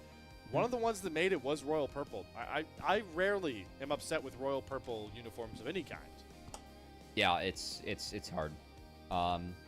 Fortunately for Ultra Prime, they did not look quite as good as the TCU Horned Frogs with the purple out there. It's, you know, not as royal as we'd hoped from Ultra Prime. No, not as royal. A solid purple it would be nonetheless. The copium that I wanted to start presenting for Ultra Prime here is, I think we can judge their gameplay with a grain of salt because they draft diff themselves. So Yeah, a How little much bit. can you really chalk up the loss if it was already lost before you got on the Rift? Yeah. I really hated that draft from Ultra Prime. Like, I mean, seriously, like let's take inventory of this, Slayer. What happens if you sign up for Rumble versus Gwen? Well, the next time you pick Sion, it's probably really nasty. You pick Sion with Trundle up. Talia was up. We didn't contest that at all. I don't know why. The answer we had in Talia with the Orianna, Saber looked invisible that game. Things just didn't go Ultra Prime's way. And look, it looks like they were outclassed. And this is a matchup where on paper, They are. I think that they are outclassed by Weibo. But Weibo, they've had struggles. They've not played to the class we're used to seeing Weibo play to. So if there's any hope for Ultra Prime, you know, you're going to have to look there, try and find it. But it didn't feel like any of that hope could be found in that game one. That was a game one where they really looked like they were outclassed. And despite some of the struggles we have seen from Weibo in this group ascension, those didn't emerge in game one against a weaker opponent. And what reflects that best? Yeah, that gold graph tops off at about Tien 17K. did a lot of damage. Yeah, Tien did a lot more damage, champs, than I thought, man. That Trundle was been doing sneaky damage in this game. I wonder how much of a breathes damage is just off equalizers, because I think we're going to see in the replays. He gets a lot of really clutch equalizers. There's not much that really stands out here. Again, it's just kind of reflecting that game was over from level thought. one, man. I'm beyond. Like, it looked, that did gold say. graph, it's the most opposite of an LPL gold graph that we have. That did not fit the emote that we're creating over here. It No, did not. not at all. You know what I thought you think might have though fit what we were crafting in the pre-show, and you get a little taste of this in the highlights. I do like some of the angles that Zhang and Junhao were kind of able to find in this game. It's just, you know, like Jarvan and Sion can only do so much. It's just that this game was over, man. This. Yes. I really don't know what they could do in this. Like, they look at what they just threw in the Trundle, and look at the health that Tien has left, man. They had to throw 4 ults to that guy. That's not good. Yeah, I mean, look, Crisp and Xiaohu really on point. We had to give that to them, right? Really, really good game from them with Weibo, and we'll see who picks up the plug between them. But I mean, look, for Ultra Prime, you can look at that game and be like, hey, the Jarvan died level 1.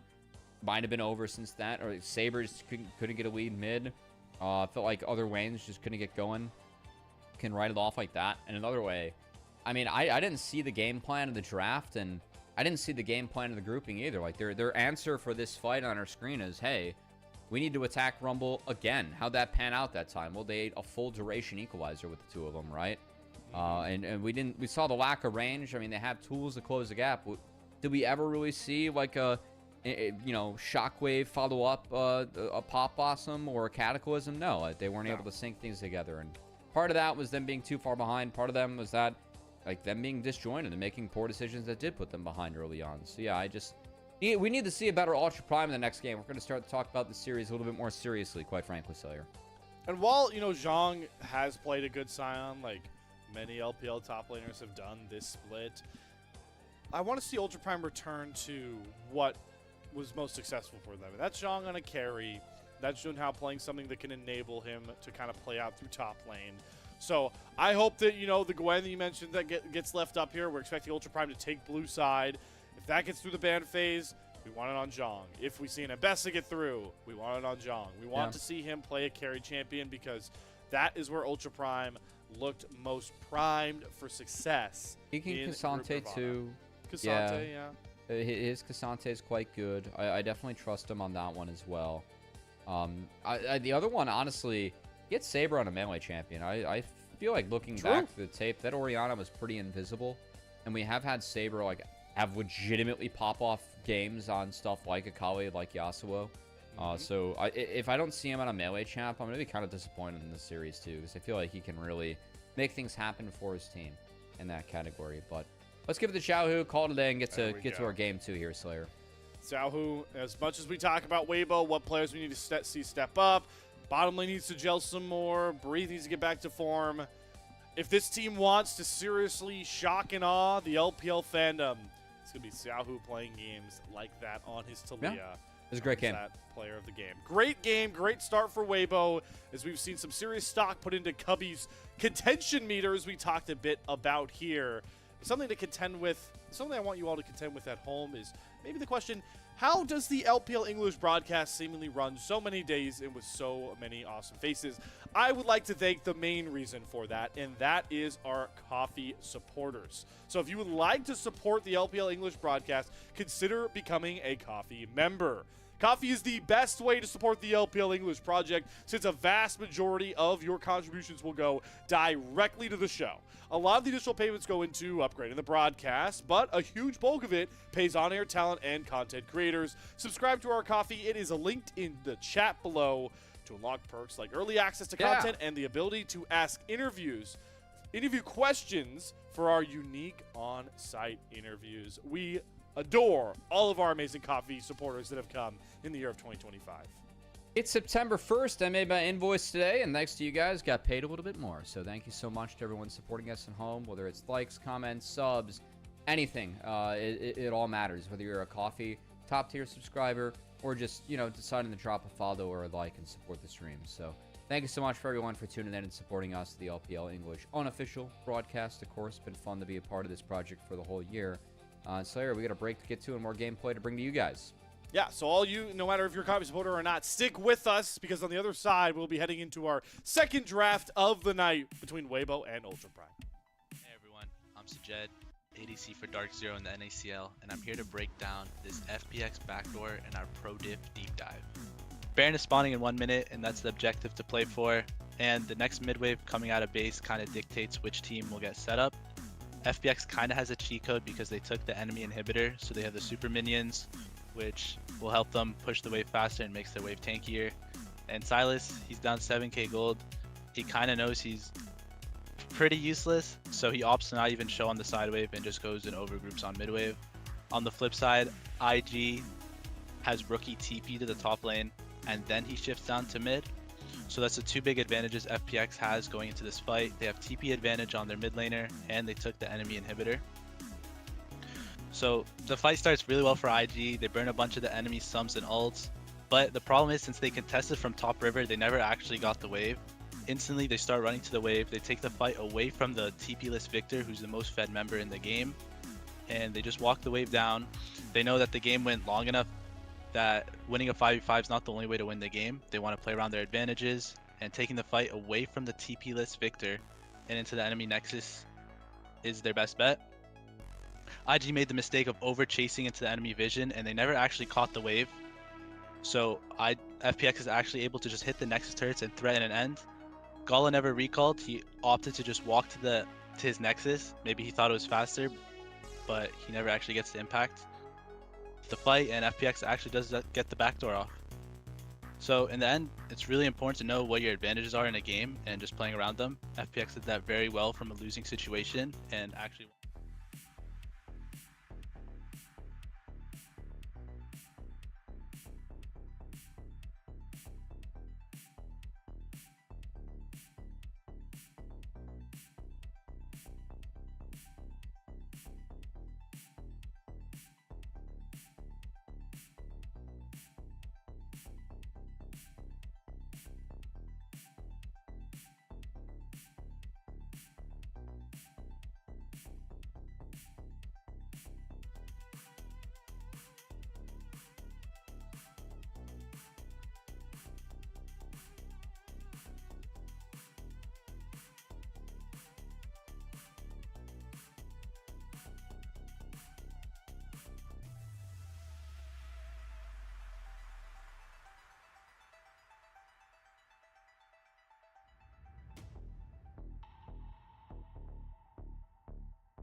Welcome back, everyone, to the LPL English unofficial broadcast as we look to crown our first Group Ascend team coming out of play-in. Still feels a little weird coming off the tongue, Cubby, but nonetheless, that is the reality we're in. And if we learn anything from Game 1, we have a quick night ahead of us. Potentially, we'll have to see if Ultra Prime can change that, because frankly, Game 1 looked like five of the Boo-Boo dolls were pouting stuff out there on the rift. So, yeah, it was kind of tough. But that said, I was not ready for that one. You've got some great tricks in your bag. That one caught me off guard. Yeah, we got a Game 2. We're going to see if this draft's a little bit more playable for Ultra Prime, because Game 1 was not very good. And so what way do you want to see that draft start out on the right foot? There are obvious champions that would be nice to get on B1, but what are you looking for to clear the very low bar that is a better draft than Game 1's? You know, in 14 years of past League of Legends Slayer, we could take a look at the Game 1 draft, be like, oh, we could change it here, here, or here. But it's the year 15 League of Legends. We got Fearless Draft. We can throw that one out the window. I think that leaving up Talia for Weibo to take in the next rotation was a mistake, and we saw Weibo laughing about it. Level 1 went sideways for Ultra Prime, and that game was done pretty fast. So I think for this approach, I mean, we threw out some ideas, whether it's getting Saber on a melee, getting Zhong on one of the carries that he's been really good at for Ultra Prime in the past, or just having a more cohesive comp together would be nice. That's a good start. That's a good start, right? Yeah. I mean, if you're going to take the Wombo combo, like, let's try and find a Wombo combo. I think maybe a little bit more landing prowess or not drafting that many losing lanes against Weibo would help. Because they really did have, like, 2 losing lanes early, and then Orianna versus Talia, and Orianna versus Talia got flipped instantly. And then it was bad. So that game was pretty grim. I'm not doing the best in building up excitement to talk about this, but Game 1 didn't really excite me from a cast perspective either, Slayer. So, you know, we got to be honest what's in front of us. Right. Yeah, I listen, journalist first, honest reporting, that game was boring.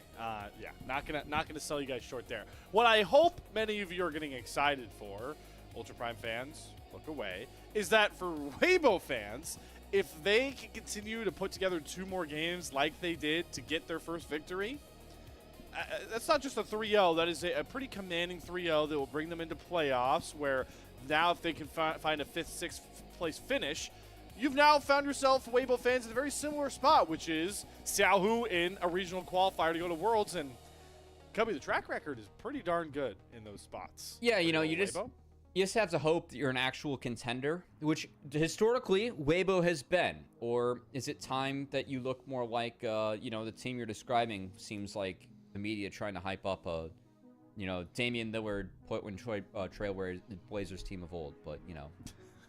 Those usually don't make it too far.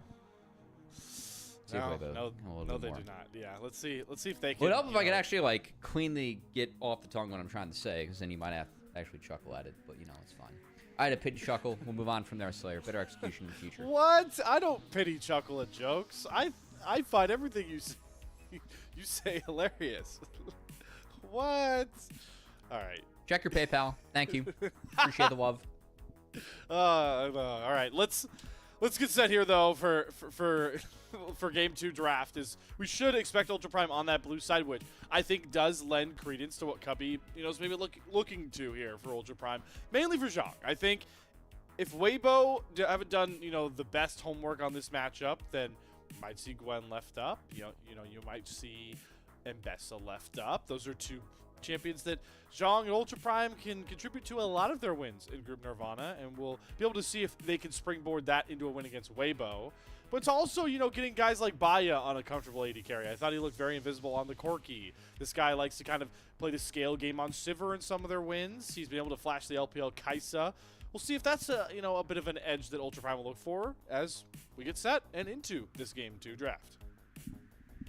Blue side edge to start off here. As no Poppy for TN. Curious if we end up getting a setup here for an early Xin Zhao or Wukong. 2 pretty high priority junglers. Also did see Vi banned away in that last game by Weibo, who were on blue side. So gonna have to keep an eye out to see if Vi gets taken away again. We'll start to see if Weibo or who Weibo look to punish. Right now, their draft is looking pretty standard. to what we've seen from them in this series and what you'd expect. You know, the Inara ban on red side makes some sense as Light hasn't really found the footing on League's latest champion. Here's where I'd like to see them throw a top lane ban, all right? I think you can live with Baya going Varus. You can, you know, maybe I'd live ban with Saber. Mbessa. Yeah. Yeah, and Mbessa or Gwen, whichever one, right? You want to, whichever one you see is the bigger of the two evils, right? Okay, I mean, they took down Wukong. If you want to first pick Xin Zhao, I think that's fine. Weibo has some options of what to ban here. They could take away the Gwen themselves if they want. They're going to give that, though, with Mbessa up. That has been a matchup that Breathe has been okay to play. So, wondering what the plan is here for Weibo in terms of what they deny is. I'm looking at Vi Xin Zhao right now. If you want to keep the combo up or break it, you can. Silence ban. Okay, maybe they're looking for an early Alistar for Crisp. Does take away a melee from Saber, so maybe not the spin we thought. It does leave Varus up, and Baya it's going to take the most reliable AD, so kind of a layup of a B1 pick for Ultra Prime given the bans. I like Xin Zhao here. You can get out of poke Varus with your Crescent Guard, and you are very powerful in your own right. Annie's in? Anyone? Any enjoyers? Maybe. I will say Annie Zin is... I like Annie Wukong better. I just think that getting into the Trinity Force is so big, and Wukong damage is so significant.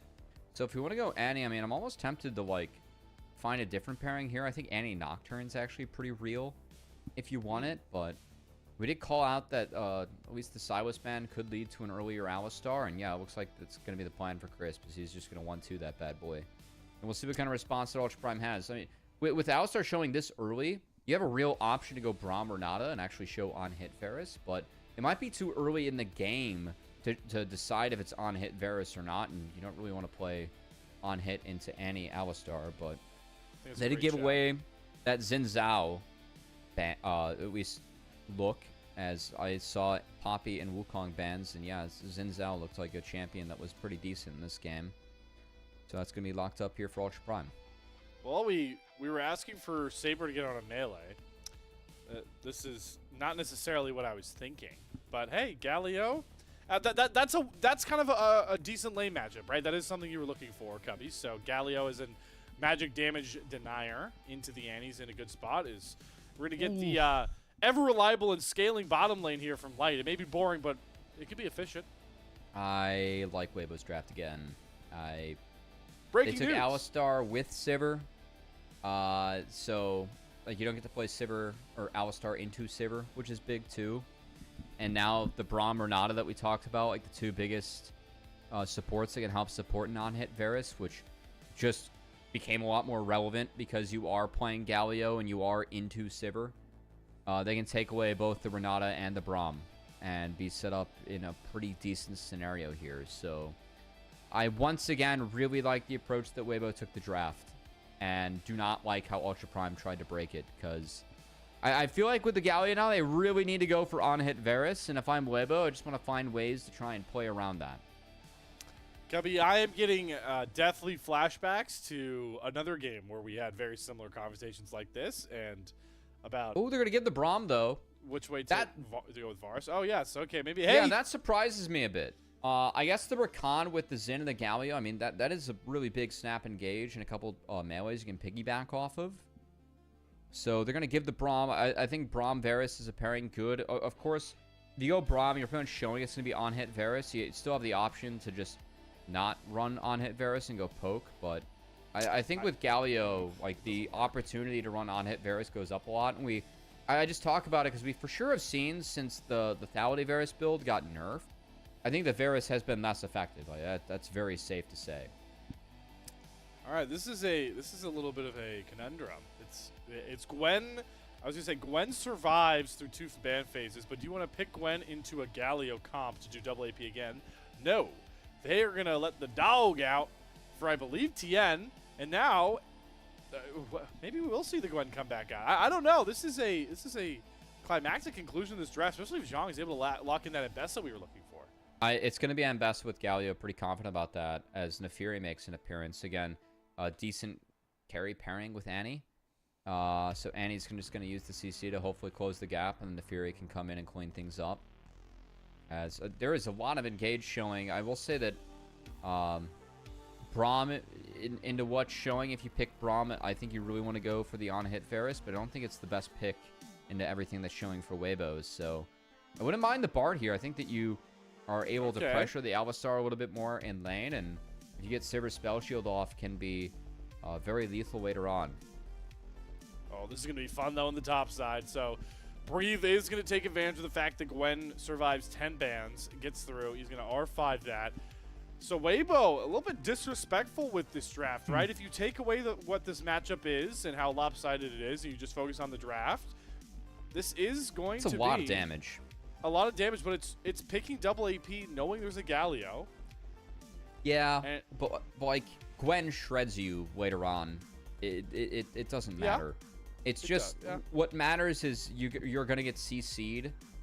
So, I mean, I don't think that Breathe's going to be the first target off the rip, but I do think that he's going to want to really try and ignore Saber in these fights, because if he gets knocked down, Weibo's a squishy team. Like, the only person that can really catch a Galio and is happy about it's Alvastar. And I think that could be an issue for Weibo in this game. So I really want to look out for Crisp and Xiaohu. It's a squishy, high damage composition that Weibo has. Crisp needs to be on point and controlling that front line with Xiaohu to make sure that they can stymie some engages to buy some space. Whether it's Crisp catching or Xiaohu just dropping a stun and kind of stopping Ultra Prime in their tracks. The Death Ball could be very real for Ultra Prime. Xin Zhao, Galio, and Bessa, they can all piggyback each other in there. They're going to have Varus Galio supporting from the back line, whether it's on hit or poke Varus. Whereas I think Weibo have to be careful early on, because they can get death pulled upon. So that's the one concern I'd have if I'm Weibo. But man, if this game goes late, so much damage in their draft. Just have to see if they have enough utility to support it. So we head back to the familiar battle arena once more. Game 2 Gios. They may be one-sided, but bring them on in. 敌军还有30秒到达战场，碾碎他们。Yeah, still Weibo sided, even if there aren't as many big, crowd pops coming. Just nonetheless, still Weibo got their fans behind them, and the one thing I'm not gonna flame the AI chart. We're not gonna flame it. Okay, all right. Got to get that one out of the way. We're just gonna ignore it. What we talked about between, hold on, what sort of shenanigans are brewing down here? Yeah. Okay, everyone relax, okay? We have more important things to talk about. No more level 1 shenanigans. What I want to talk about, Cubby, fairly quickly, there's been a lot of differences in champion picks between games 1 and 2, between these two comps. What has been a mainstay is Tien, again on a snowball first jungler, this time maximizing it. The Nefiri has been a very interesting champion when it's come to pro play, from Split 2 into Split 3. It's a champion that, well, I know some of you at home would love to learn to pilot through your own solo queue games. And, well, if you want to learn how to carry Nefiri like we might see Tien do it in this game, got to shout out our sponsor, ProDiff. Shout out Music, who can definitely teach you how to play a really nasty Nefiri. You can get his coaching on ProDiff and learn from the best in the NACL, ERLs, and even the LTA. And make sure to show us some love. Use that code. Get yourself 10% off. LPL10. Shout out to ProDiff. Big sponsor here for Split 3 in LPL English. Sousa is definitely making sure this Bard is known by the Weibo bottom lane. Yeah, I mean, Crisp on that first wave, lost 3/4 of his HP. He burned both his pots. It's only the passive now that's going to be sustaining him. I thought Xiaoxi's flash in was a little bit too early. He hit 2, but Baya didn't have it, so wasn't able to fully follow up there. But yeah, I am curious. Tien, of course, you did highlight the Nefiri. It's quite the scaler, as you really want to get to that 2-item point on Nefiri. And he is going for an early invade now into Junhao. Does have the support of his laners to pull this one off. That's what you need if you want to look for these invade angles. Tien going after Junhao. Here comes the pack. And they've got a call to make. The call is Gromp should be Tien's, as the Wind Becomes Lightning is going to whiff there from Junhao. So only way he gets back over is a ward that he doesn't have, and he will have to secede his camps. They do have supports. Did come up here. So going to be the blue buff being taken by Xin Zhao as Bard and Alistar both showed on the side of the map. And Tian going to work towards his bot side camps, not before chunking Saber out. So Saber's going to have to TP. Breathe did not match the TP of Zhong, but will now as he got chunked out. Should have a little bit of a better base, though, which is the idea of why he stuck around. So we'll see if he can get better items in this matchup. She does. But now with the TP coming in, going to be vulnerable to Junhao, who is coming with Bard, and we'll see if Breathes up to it. His wave's in a really tough spot. This is what we want to see from Ultra Prime, though. Play towards Zhong, get this Ambessa ahead as they go for the 3-on-1. Breathe going to flash, though, and dash himself back to safety. But safety is only an idea, a construct in his mind, as he will drop for first blood. But the bigger question, what the hell happened bot side? Tian went in, and it looks like it's a 1-for-1 trade. Baya TP'd back. They took him down. That wave's shoving against the Varus, so they do set the Varus behind, but at least Baya was able to trade back kills. I'm sure we're going to get a replay here soon. Boom, look at that, right on time. Okay. How was this managed by Weibo? Okay, that's done cleanly. Chris might have been able to tank one more. Yeah, I think he could have tanked one more. It's a maybe, though. Again, it was pretty low. Didn't have like a extra pots. I don't know if he had a biscuit available during that dive. Even then, you would have rather he drops than Tian. Yeah, also true. Also true.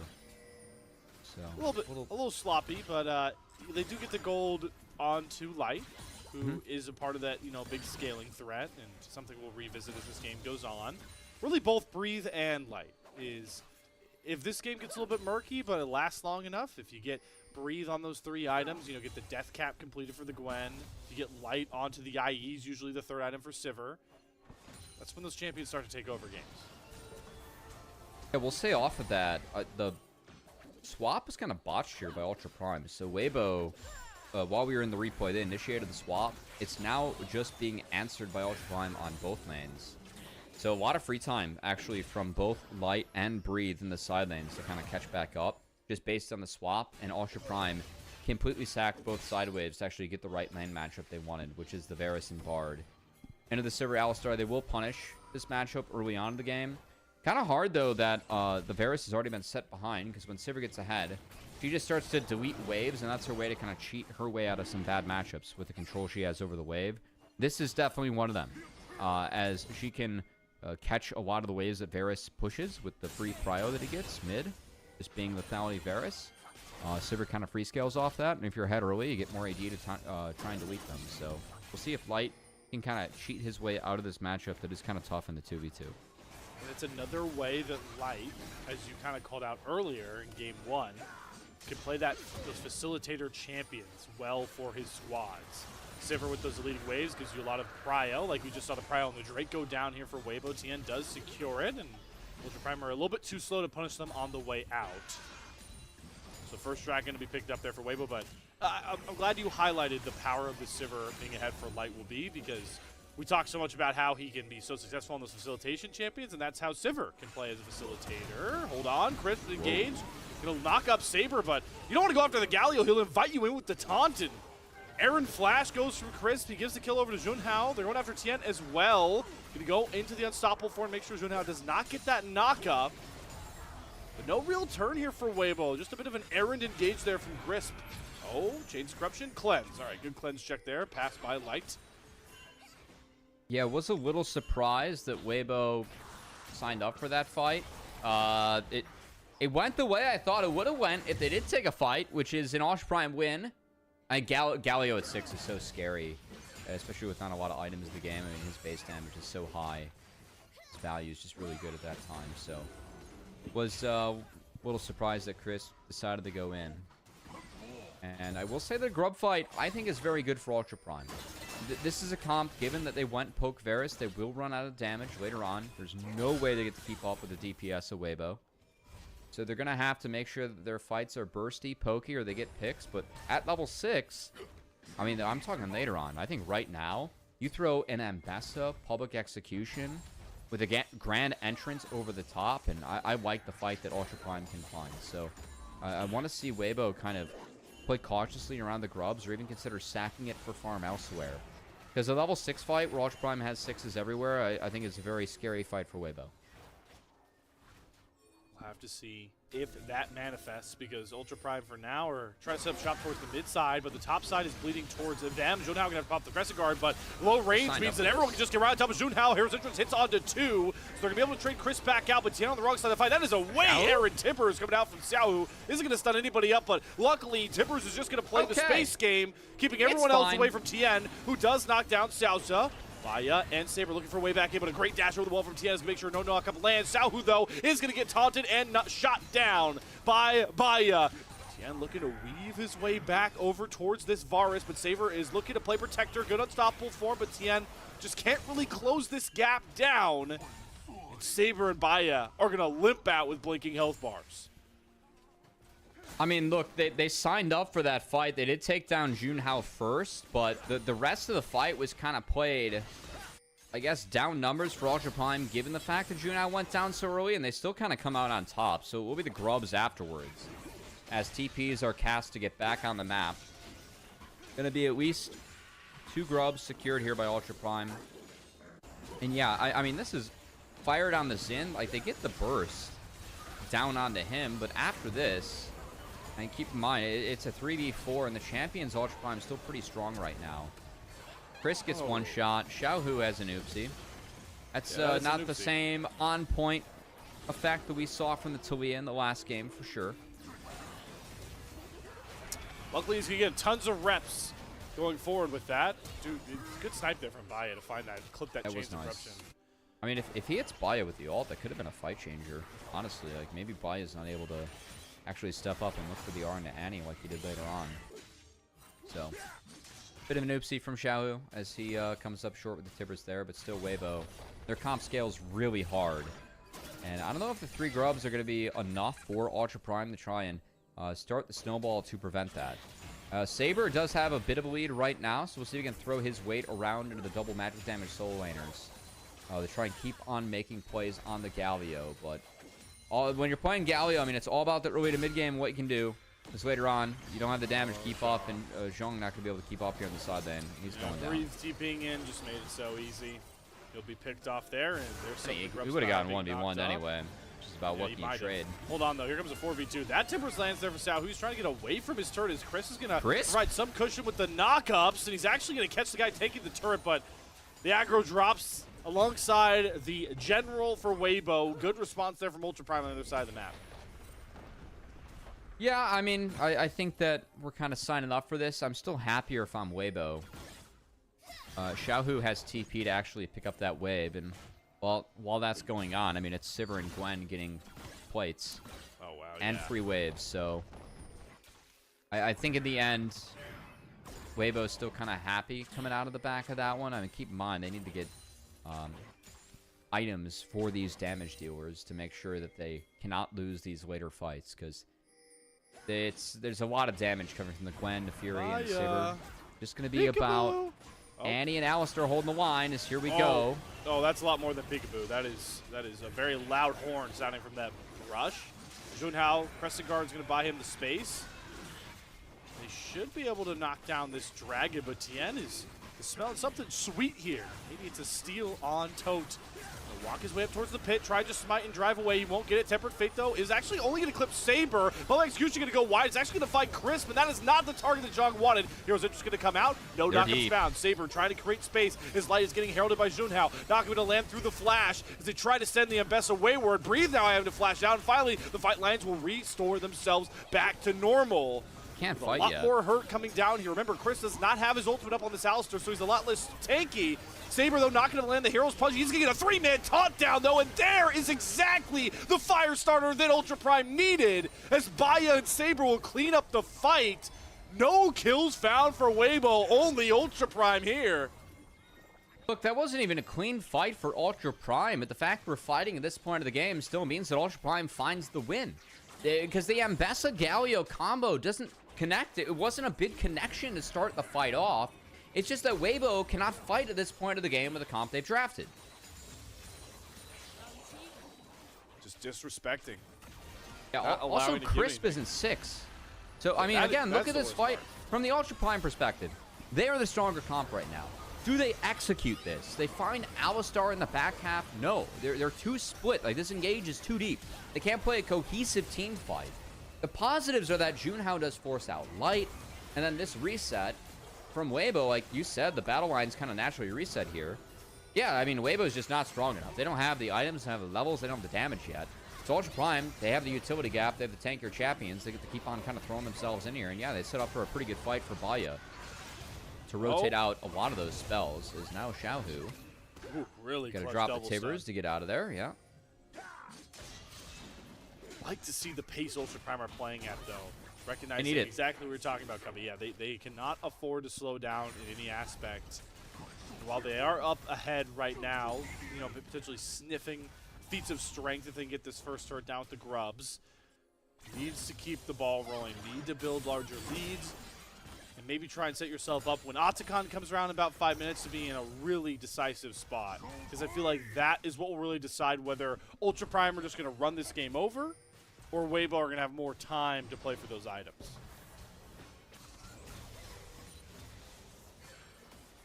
Look at this. Saber of Justice. Yes, Galio is technically a melee champion. It counts.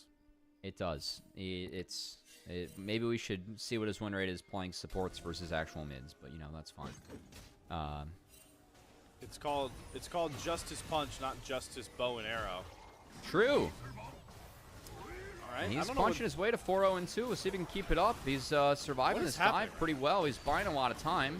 Oh, the double stun from Salsa. Chris finally has ultimate unlocked and immediately can use it. He's going to actually cleanse the Chains Corruption and turn it on its head. Baya That's a one-way going to trip. get stunned up, but look at the Tempered Fey on the backside. Salsa makes sure nobody else can come through this passageway.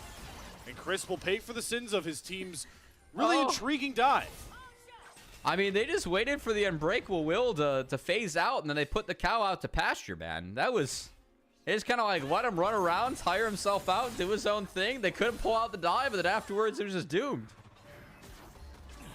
So how doomed is this game looking for Weibo? And they just need time. Like, they aren't How much time respecting are you their giving own them strength. right now? I mean, if this game goes to 40 minutes, they win. I don't care what the gold graph looks like, frankly. True. Look, this game, again, Annie and Alistar, that's the only CC utility they have. Everything else is damage. That damage is not online yet. Weibo's looking for the fights in these windows where they don't have the damage. They're playing these like multiple rotation spell fights where it really is just Ultra Prime that are stronger now. Like Weibo, for me, have kind of signed up for their own demise, and we're seeing some of the mistakes that we're used to seeing from Weibo and what we've seen out of Group Ascension kind of come to fruition in this game against Ultra Prime, which is like not respecting the comp they've drafted, the windows and the timers that they have.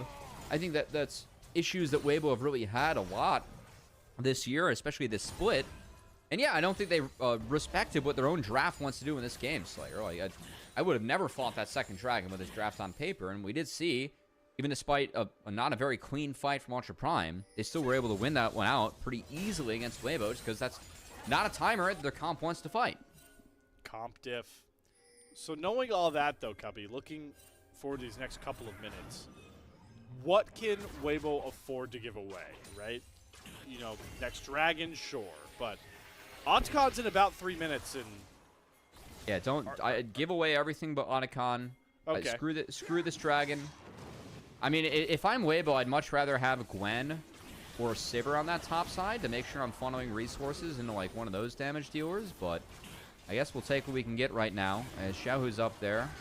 We'll see if he even burns a TP to try and contest this. They do have vision over the objective, but I don't think this is a fight they want.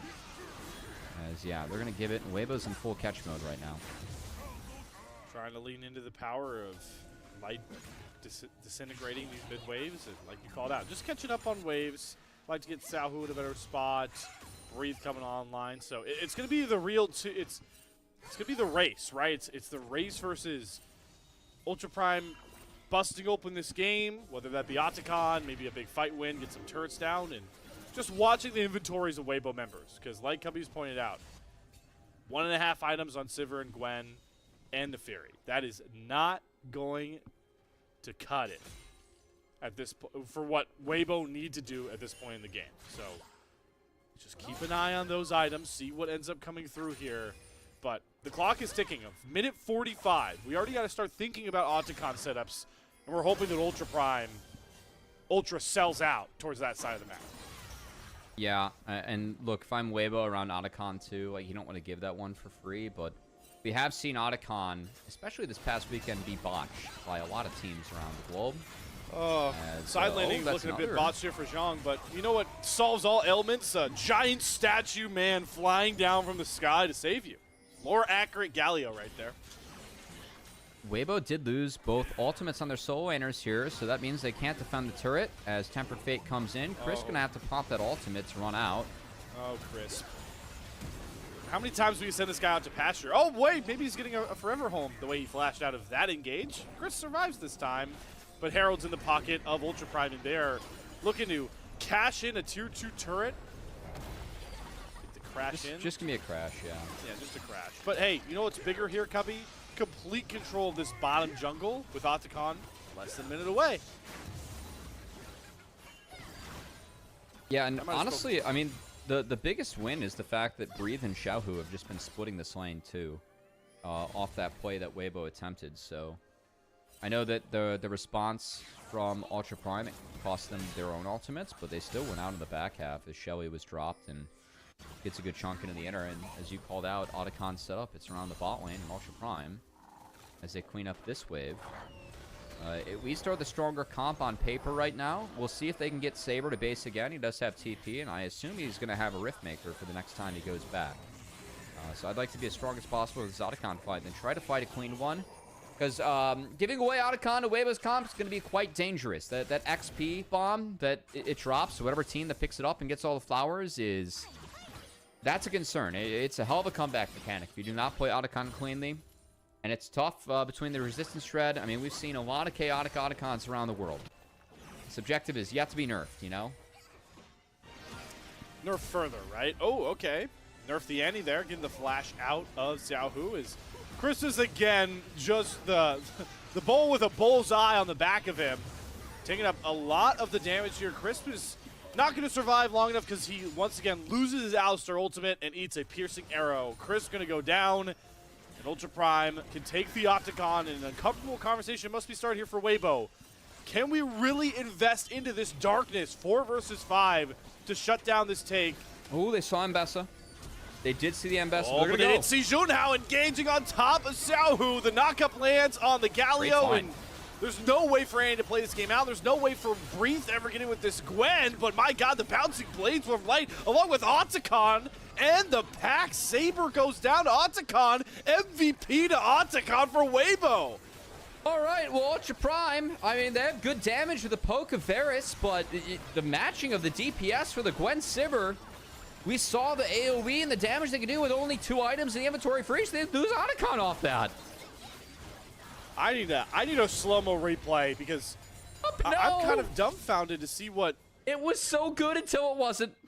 But what does all this back... I know Octagon drops resistances, but I'm really curious what did all this extra AoE damage. It was ricochets. It was ricochets, and it was a Q3 and a needlework from Breathe. Well, let's look at it again. I mean, this is good. Xiaohu is level 11, no flash. This is a freebie. As they take him down, and then look at this. It's just going to be the bouncing blades from the Sivir, the needlework from the Gwen. That's 2 big ones. The third one even bigger. Yeah, that's pretty big from Breathe. That, and of course, those bouncing blades hitting everyone from Light. And again, the Otacon now picking that up. Look at Xiaohu. Look at his XP. He was level 11 there. He's halfway to 13 now. As Weibo have the XP advantage across the board, given the Otacon secure. They took this dragon, which means they've evened up the Drake score. They're only down 1k gold. And given where the comps are at, I mean, I'm happier being them right now.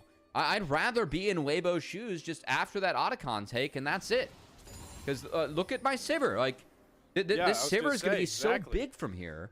Serpent's Fang already on the Defiri. I mean, Tien is huge. He's been kind of having a quiet game, but he's at 3 items. He's scaled. Gwen's at 2 items. She's scaled. I think I'm kind of fine now if I'm Weibo. Yes, you have a, you know, it's a little bit less CC, less utility, less setup in your composition, but I don't care about that when I have a Sivir and Gwen late game. I'm shredding people. especially a melee-heavy comp like this. And I think their game state, just after that Otacon and one misstep from Ultra Prime, is relatively fine. Oh, how the turntables.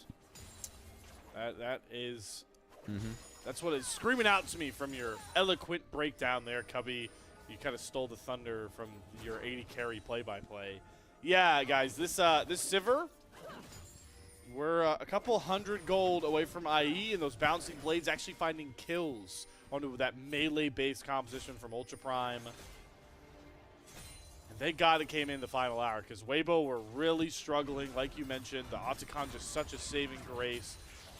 And the fact that Xiaohu, yes, it's been a rough game for the Annie, not needing to be a huge damage source is going to provide a lot of value, that he can just be a stun bot as this game goes on. Chris is going to take another chunk, but he's able to hold on to his ultimate and his summoners, so yeah, not going to mean a lot. And that's progress, baby.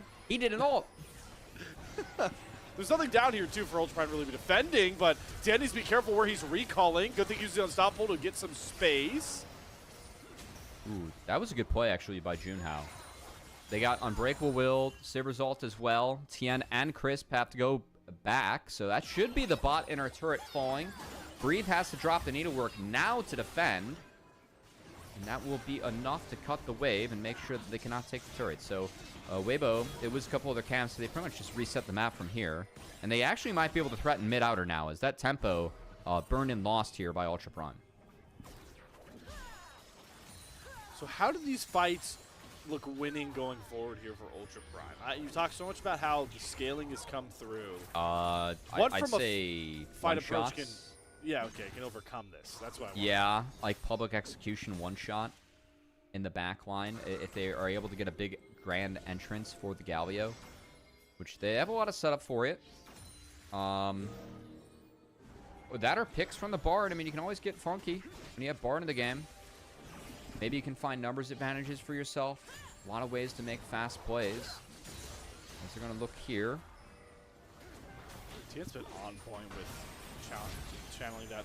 Oh, that's big, though. There we go. Xiaosa's getting funky.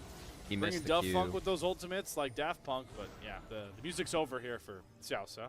They did get Lights Flash, so that's a big cooldown. Flash clouds. But Xiaoxia missed the frame perfect Q, I think. You can do on Bard if you hit the ult. So good find on Light. I mean, they took a big summoner spell away from him before this upcoming soul point. You have for each Drake, because yeah, we're gonna get a replay here. It was spell shield used on the public execution, and then the chain came down after. I don't even think that Tempered Fate was that good. Didn't need it. He did not need it. It delayed the damage, if anything. I think they could have killed him if that doesn't come down. It's definitely a bang play, right? Like no, I think they kill him if it doesn't come down. Yeah. But you don't know if the chains are gonna land, and you just kind of want to throw. I could see how you could just kind of commit all these ults just to hopefully hold Light's place. If he threw it at the turret and not the enemy player, would have been better. You know, could have continued the dive. That's a good point, though. That's a good point. Yeah. Just the small little like group Nirvana-esque mishaps that. Hey man, really not everyone can be Busio. All right, it just is what it is. Not everyone's the Bard God. It's fine. But those little mishaps is what, again, in the play-in stage, hurt you the most. And in Group Nirvana, it was like, oh, yeah, sure, better luck next time, champ. No, there is no next time. So Ultra Prime, who have played this game out much better than the series started, really need to hone in and commit to these one-shots that Cubby likes. I think they need this Drake. If they don't get this Drake, I think that's just game. I mean, if they get this, they can at least threaten the Hextech Soul and close the scaling gap. If not, though, you're buying 5 minutes for Sivir, Gwen. We know what these champs can do, so I think this is important for Up. And they have full control so far, Slayer. Like, though, Infinity Edge has been completed. 3 items on Tien as well. It's the darkness that molds the game plan for Ultra Prime right now. And Weibo, going to take the much more patient approach. They're going to give Hextech Soul Point over to their counterparts. I think this is the right call. I just don't see a way that you find like a losing scenario in 5 minutes here if you're Weibo. And you just get 5 more minutes of items in your inventory, and I'd rather sign up to flip that fight than flip this one where I just don't think it's necessary for him. So Weibo going to be happy to drop that and play the map okay and continue to scale on up. Breathe. I mean, by the next fight, you got to believe that Annie's going to have access to stasis too. You're going to have a completed Zanya's on Breathe if he wants to, if he has to use the Seekers at all. He's going to have that by the next fight. You're going to actually have a support item available for Crisp, who is just... I mean, this is C-grade meat that we have on our screen right now. We're 28 minutes in, and this brother doesn't even have a locket or redemption. Weibo need to be careful, though, with how much space they're giving around this Baron pit. What shut down their dragon look was this very problem that this is a very deadly comp to walk into from Ultra Prime. You can eat a Bard stun at any point. You can eat a Galio taunt, and Bessa comes flying out of the woodwork. So I like to see they're kind of grouping up and they're saying, all right, Ultra Prime, you don't get to turn the lights out, all right? You're not the power company. We're going to set some vision up and to make sure that you can't find any real shenanigans to ruin our scale party. You could even see, I mean, just this poke from Tien now. He's able to kind of fish around with the Fury at 3 items. Has a lot of ability haze to keep on fishing. That's a nice. Oh, wait, Chris. Okay. All right, that's Alistair ult out.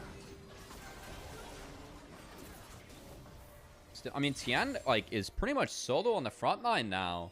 Finding poke though, and between being able to go invulnerable and then do these flips, he's gonna be okay. As Crisp, importantly, was able to finish his support item, the first item that he has completed his inventory, before the 30-minute mark, Slayer. So he's feeling good. We'll see if Breathe can feel good now. He's got no turrets.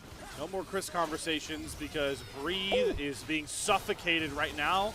But it's Tien that's able to cover for Zhang. He's the ball execution. There's that stasis coming down. The hero's entrance is going to land the knock, but the Tempered Fate locks everybody golden. The taunts come across, and Zhang is able to come out on top. But here's Light showing up to the fight. Pops the on the hunt, and look at this disgusting Sivir damage from Light. Just like that, he finds himself 3 kills, and he's hungry for more. Saber has to flash away from Chris just to make sure there's no angle to chase down Baya. But Tien with the pack looking...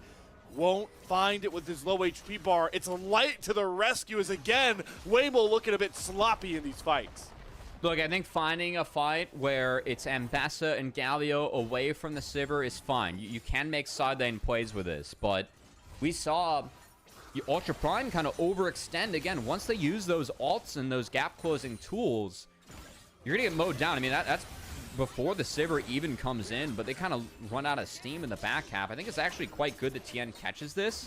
It got DPS away from Breathe, so Breathe's able to make sure that he gets all 3 casts that they need to work off. I don't know if he gets that down if Zhang doesn't TP into the backline there. As we have Galio not quite able to sync up. It was a hit there on the Tien, on the stun from Xiaoxia, but that flash makes it a one-way trip. And Tien's able to get out, and then, of course, Light melted everyone in the back half, but we didn't really see Ultra Prime, again, fully connect on this opener, and things continue to slow down. No dive. We're just going to get rid of the turret. Hey, now it's just a fight, and Saber is gone. The Tempered Fate's a little bit too late. Not going to land for Chris as well onto Zhang. The 2-pointed spear forward for Ultra Prime's early game win have now been taken down right in front of the Baron pit. And Ultra Prime beginning to really split apart at the seams as the scale-heavy threat weighs on them. Yeah. I mean, now as Weibo, it's just, can we kill this before Dragon's available? They're going to hit it. You can see Junhao's basing right now, so this is going to be Baron given and a race to get to the Hextech Soul. I will say, I mean, if you're Ultra Prime, you'll give Baron for Hextech Soul. You will. You're still down control on the map. I think that you have time with the Baron to get a base off a shop and then reset with the Hextech portals to get here in time, which Weibo will do. And I don't know if Ultra Prime can secure this. And if not, you are officially outscaled. You are now down in gold. You have lost your advantage in this game. And I don't know if they play their way back into this one. They're not able to be the first to the race for this Dragon. But it feels like Ultra Prime need to go for something. This comp is not designed to sit back and let the game come to them. They've got a Galio, they've got a dive threat, and they've got a Bard. So they need to find creative angles, but they're making the tough call to give Hextech Soul, and Like you pointed out, Cubby, they might have just given away game 2 with it. I mean, look, like, from the last Dragon to this one, Sivir built an LDR and got a BF sword. Like, that's such a big difference. And I do want to credit Weibo for dropping that Soul Point Dragon, like dropping that 5th Drake in the game. I think that was the right call for them with their comp, because again, I know they've gotten Baron and a little bit of extra gold out of the Map Slayer, but look at what a buzzsaw it is now to walk through the Sivir, the Gwen at this point of the game. It got so much worse for Ultra Prime in that time. Weibo knew what they drafted, and despite some of their earlier errors, maybe taking fights a little bit too early in this game before they were strong, they made the right call later on to get the comp to where it is now, which is going to be really tough for Ultra Prime to beat. The siege beginning here with the Baron powered up and just trying to maybe get Light in position. You layer those bouncing blades with the minion wave. Can really start to show how much damage this Sivir does, but Weibo are being a bit sloppy with this setup. You can see the top wave is completely out of sorts, and Xiao Hu has to swing around to catch the mid wave a bit late, so they can't really get that 4-1 in prime position. So for the time being, I don't think Weibo can force this first inhibitor turret down just yet. Yep, just going to take the inner as Tien, the extra puppers. And you can see him fishing with those Darkened Daggers now. I mean, if he hits on both, with the puppers helping clean him up now, that's Junhao quite low. So I do really like Tien's build this game. I think Serpent's Fang was a good call. Just to help deal with that little extra mileage that might be the shielding. On top of the fact that the GA also, you talked about how makeshift the front line is, you can play a little bit more like a front line, the Fury, knowing that you'll be able to res back up. There's one of those quirky tempered fates that we were looking for Xiaosha. It's that's turret not dead. going to make its mark, so that's there's the turret now down. too. Inhib dead, right behind it. 2 inhibs dead down for Weibo. Yeah. If go you're back not, and spend more gold. I actually would not have minded if Ultra Prime kind of looked for a fight or a skirmish there, because Baron's up. If you're able to stall out that turret take, then maybe you can get them the base and reset when their Baron despawns, which did happen on this wave. But no, they give, and, well, when you aren't going to fight under the turret, then why fight under the inhibitor? So, 2 inhibs gone, and again, Ultra Prime, I mean, things just getting worse and worse for them as this game continues, Slayer. We haven't even really talked about the Ambessa scaling. It just doesn't matter into the face of the Gwen, the Fury, and the Sivir, especially. As Light has that GA now, so if you want to win, you got to play through 7 lives that are showing for Weibo, and that's quite tough. I want to revisit something you brought up earlier when I asked, how do Ultra Prime fights work now with the scaling starting to come online? You said one-shots. You can look at some of these last completed items that just make that impossible, right? We've got Stasis on Gwen, we've got GA on a Fury and Sivir. So this one-shot really can't ever really come around. As they look for an engage there onto Light, but he's able to flash, cleanse himself back out of safety, and now the front to back can look. It's actually going to be a flash from Saber to land a taunt, and they are going to be able to burn down Light. Stasis is galore come out, but Light survives. The damage cannot get close enough despite how low these health bars are. The GAs, like we talked about, coming up, so there's no one-shot threat from Ultra Prime. It's just another untargetable flash dash as Tien once again dances with death and wins. Tien's GA was burned. That's the only life taken off of Weibo as they wipe the fight. And the scaling comp for Weibo, it worked out. They made a couple of poor decisions to fight early with some good play from Ultra Prime, but Weibo, they dug deep. And they made this game, I think, look pretty one-sided in the end, frankly. They learned to respect their opponents and respect the comp they've drafted, but when it was their time to shine, there was no one brighter in the late game stage than Weibo, who are 1 game away from another playoff berth. And I gotta say, for Weibo, like, I think that I could, as a Weibo fan, maybe build or take a little bit of confidence away from that game. Yeah, I know the Ultra Prime is the worst opponent, guys.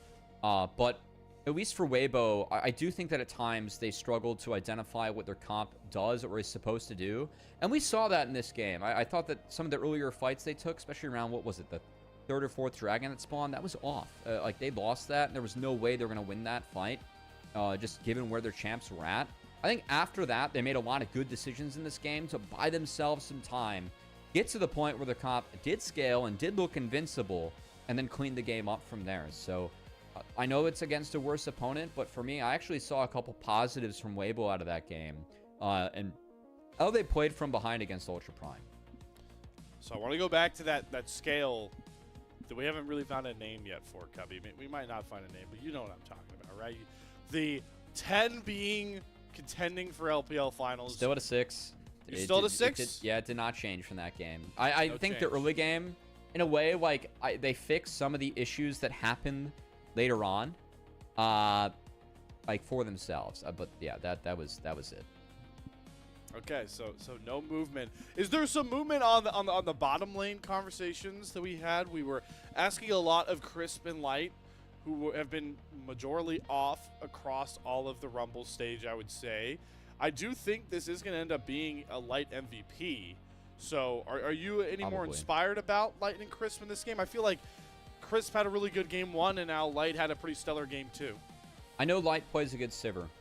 Crisp was a bit of a griefer in the middle of that one, but hey, Yeah. he was solo front on his Alistar, and Weibo wanted the fight, and they couldn't yet. So I think Crisp kind of, whether it was his calls or the team calls, he fell behind in that one.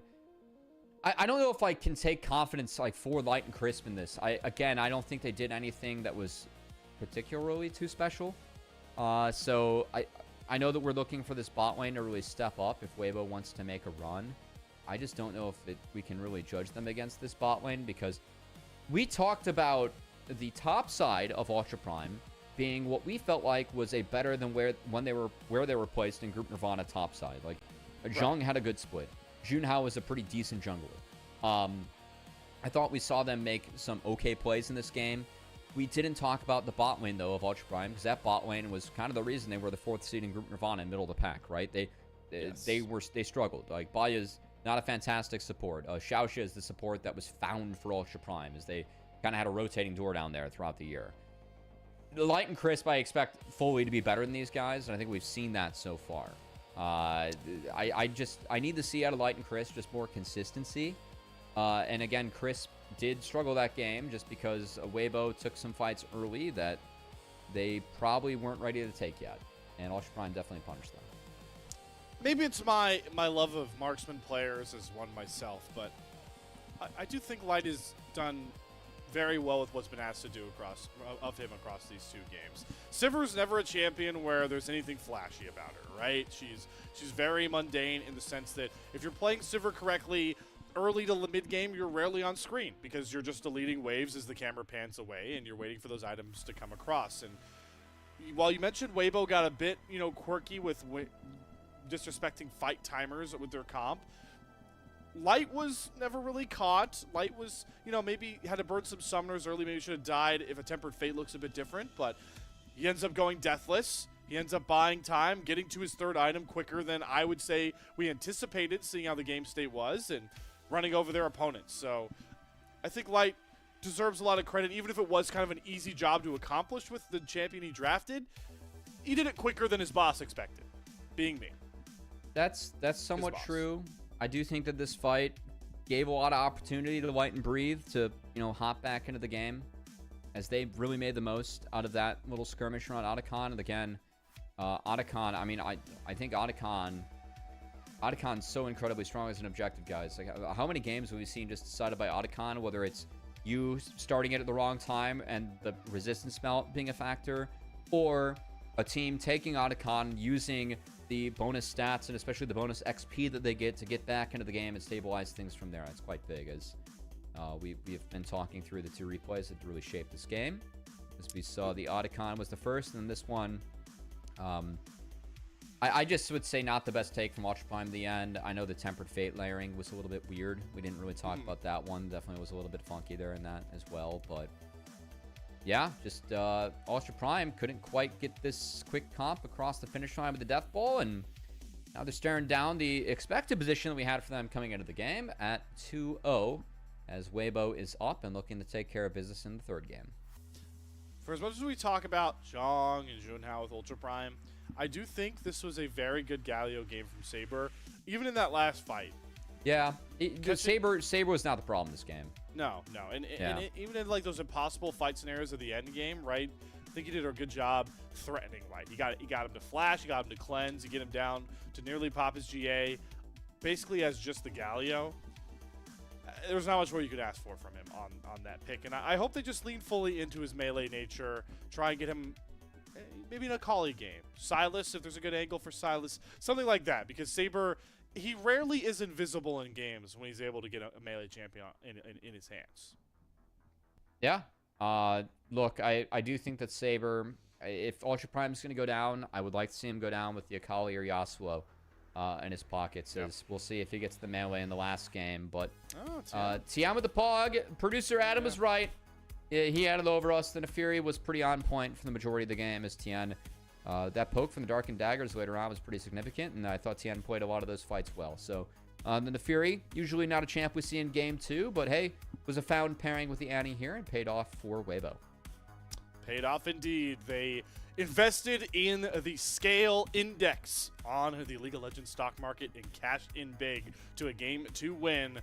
And Weibo now find themselves just one final match on Summer's Rift away from another playoff berth. We'll go to an intermission on the other side, see if Ultra Prime can get a little bit funky, get a little bit creative, find some way to get some juice back into their series, or if we've got a sweep on our hands. All that and more coming at you in a couple of minutes.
Thank you for joining us back here on the LPL English Twitch channel, the unofficial broadcast of the LPL, and it has officially been a pretty dominating start to our potentially first Group Ascend team out of the play-ins.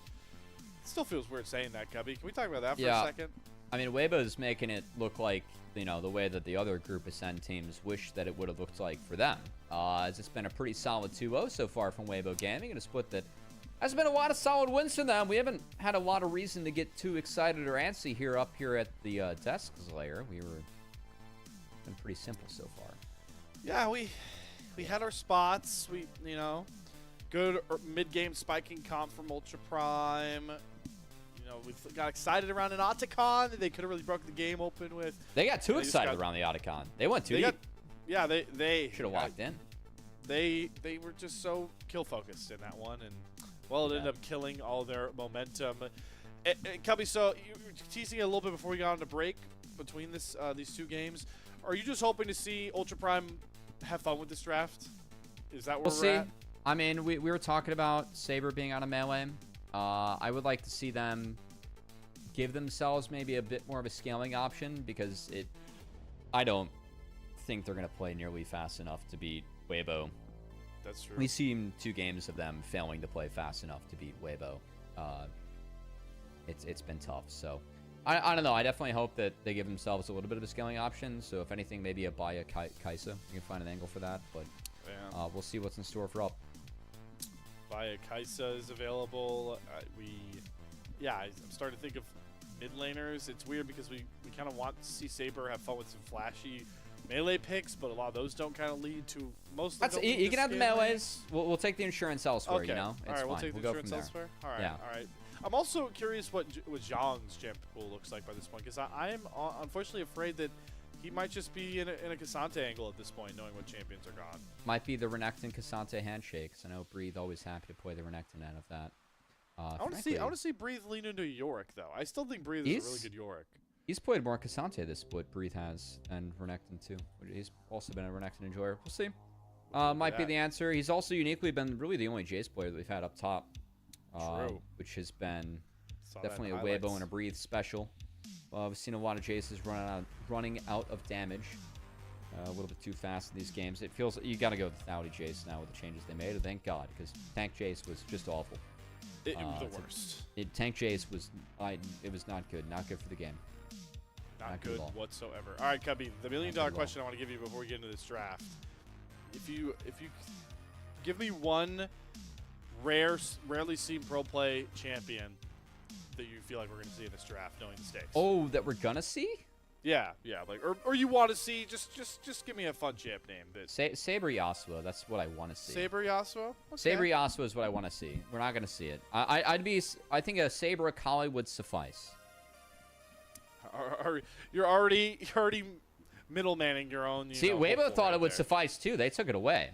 All right, well that just the Kiana also getting taken away. I know a lot of our jungle lovers here on the LPL English. You know, Rafa mainly was. I actually think Rafa told us to expect a Kiana jungle to come out Tien's this been series. good at it. Yeah, he played it once. Tien was very good at it in his game. So I'm gonna take that away. I do think that jungle Kiana does have some real pros as well.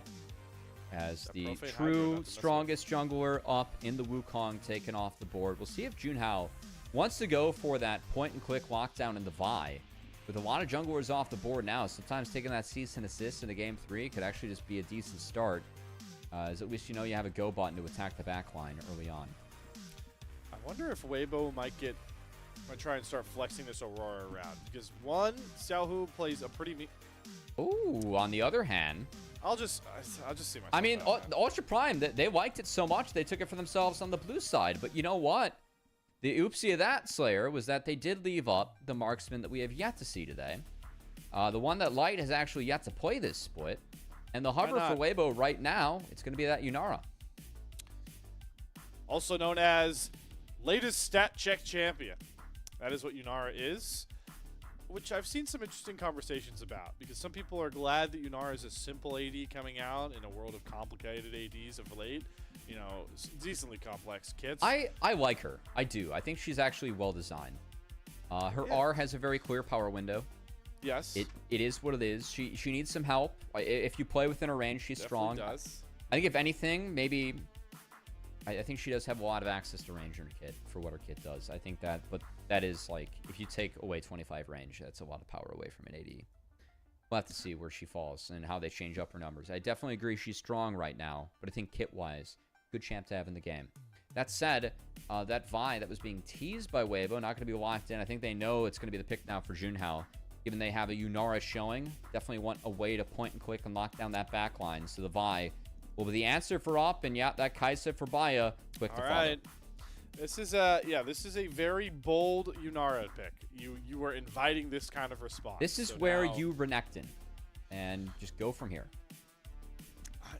I'm trying to think of what Crisp can go to protect. Do you just take Braum here to maybe give Yunara some space? Rakan with a charm, these knockups, being able to slip in and out. Nautilus is fine if you want to grab it here too, because you get bans to protect it, which is what they're thinking with this Rakan probably. Yeah. So I just think peel first is the best idea, because no matter what the rest of this comp looks like, whenever you pick Yunara, you are banking on Yunara getting the 3 items and obliterating the game. That's what Yunara is right now. well, with Rakan showing and no support for Up, I assume more support bans will be coming from Weibo, and with a jungler showing and no jungler showing for Weibo, I expect more jungle bans from Up, as that Nocturne ban was a smart one. Nautilus Leona taken away, 2 of the better matchups against Rel gone, and 2 of the better pairings for Kaisa too also gone. I think that's a big deal. Do we see a sneaky Blitzcrank here? It is actually a real question to ask here for Up. Not good against Yunara, but definitely something that Kaisa could use to at least get that passive proc from a teammate out. As then, another jungle ban to follow yeah. here. Maybe a Skarner taken away, going to be Tien's Lee Sin, given the rise is showing. I don't think you can pick Skarner in this game. I don't think Skarner gets enough value. Oh, if Tien just wants to go full carry pants today, that would be fun. But let's see. I think both are real options. That's literally yes. technically a flex pick. This is a scary one. They're gonna give Breathe the counter pick, but you can take some point and click CC here to really mess with the Zed. If you are on the end of Up, I am once again asking for Renekton stonks, as Renekton stonks have been going up this game. Let's see if you can get on a roll predicting some of these picks, because I do think this Blitzcrank gets locked in. It's really I think one of the only options. Oh, in Orjan terms of steals trying the to get Renekton CC. away. All right, As Breathe. again, point and click for the Zed. That the W is good. Renekton's a decent blind. I think you are going to get Cassanta'd, but it's okay. At least you can win some early game. Maokai as with Kaisa. This against Rakan, I like a lot actually. I would like this a lot from Xiaoxia. Okay. It's not good in lane. It's weak, but you have Nature's Grasp. You get guaranteed knockdown for Zed. And into Rakan, you can cancel the Grand Entrance with your Bramble Smash if it's timed well. You can also time your Twisted Advance well to try and get out of a Grand Entrance if it's like casted towards a minion, or just to dodge out on the damage yourself. It's a bit of a timing battle against Rakan. We'll see if Xiaoxia can outplay it.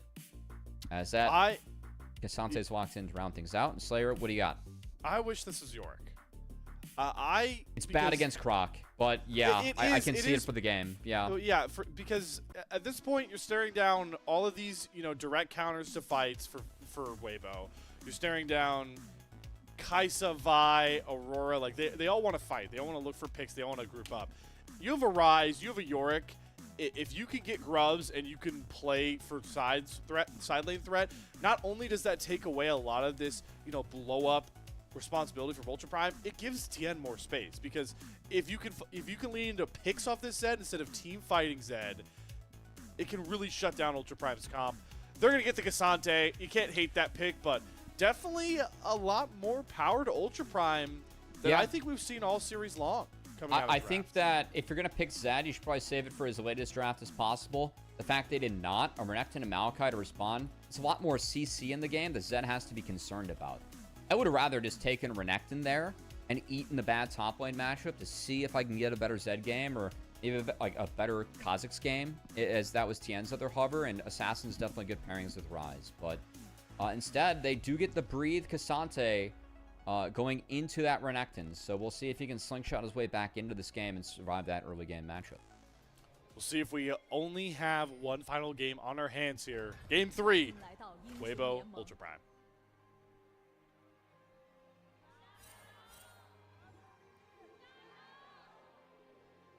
敌军还有 Okay, 30秒到达战场。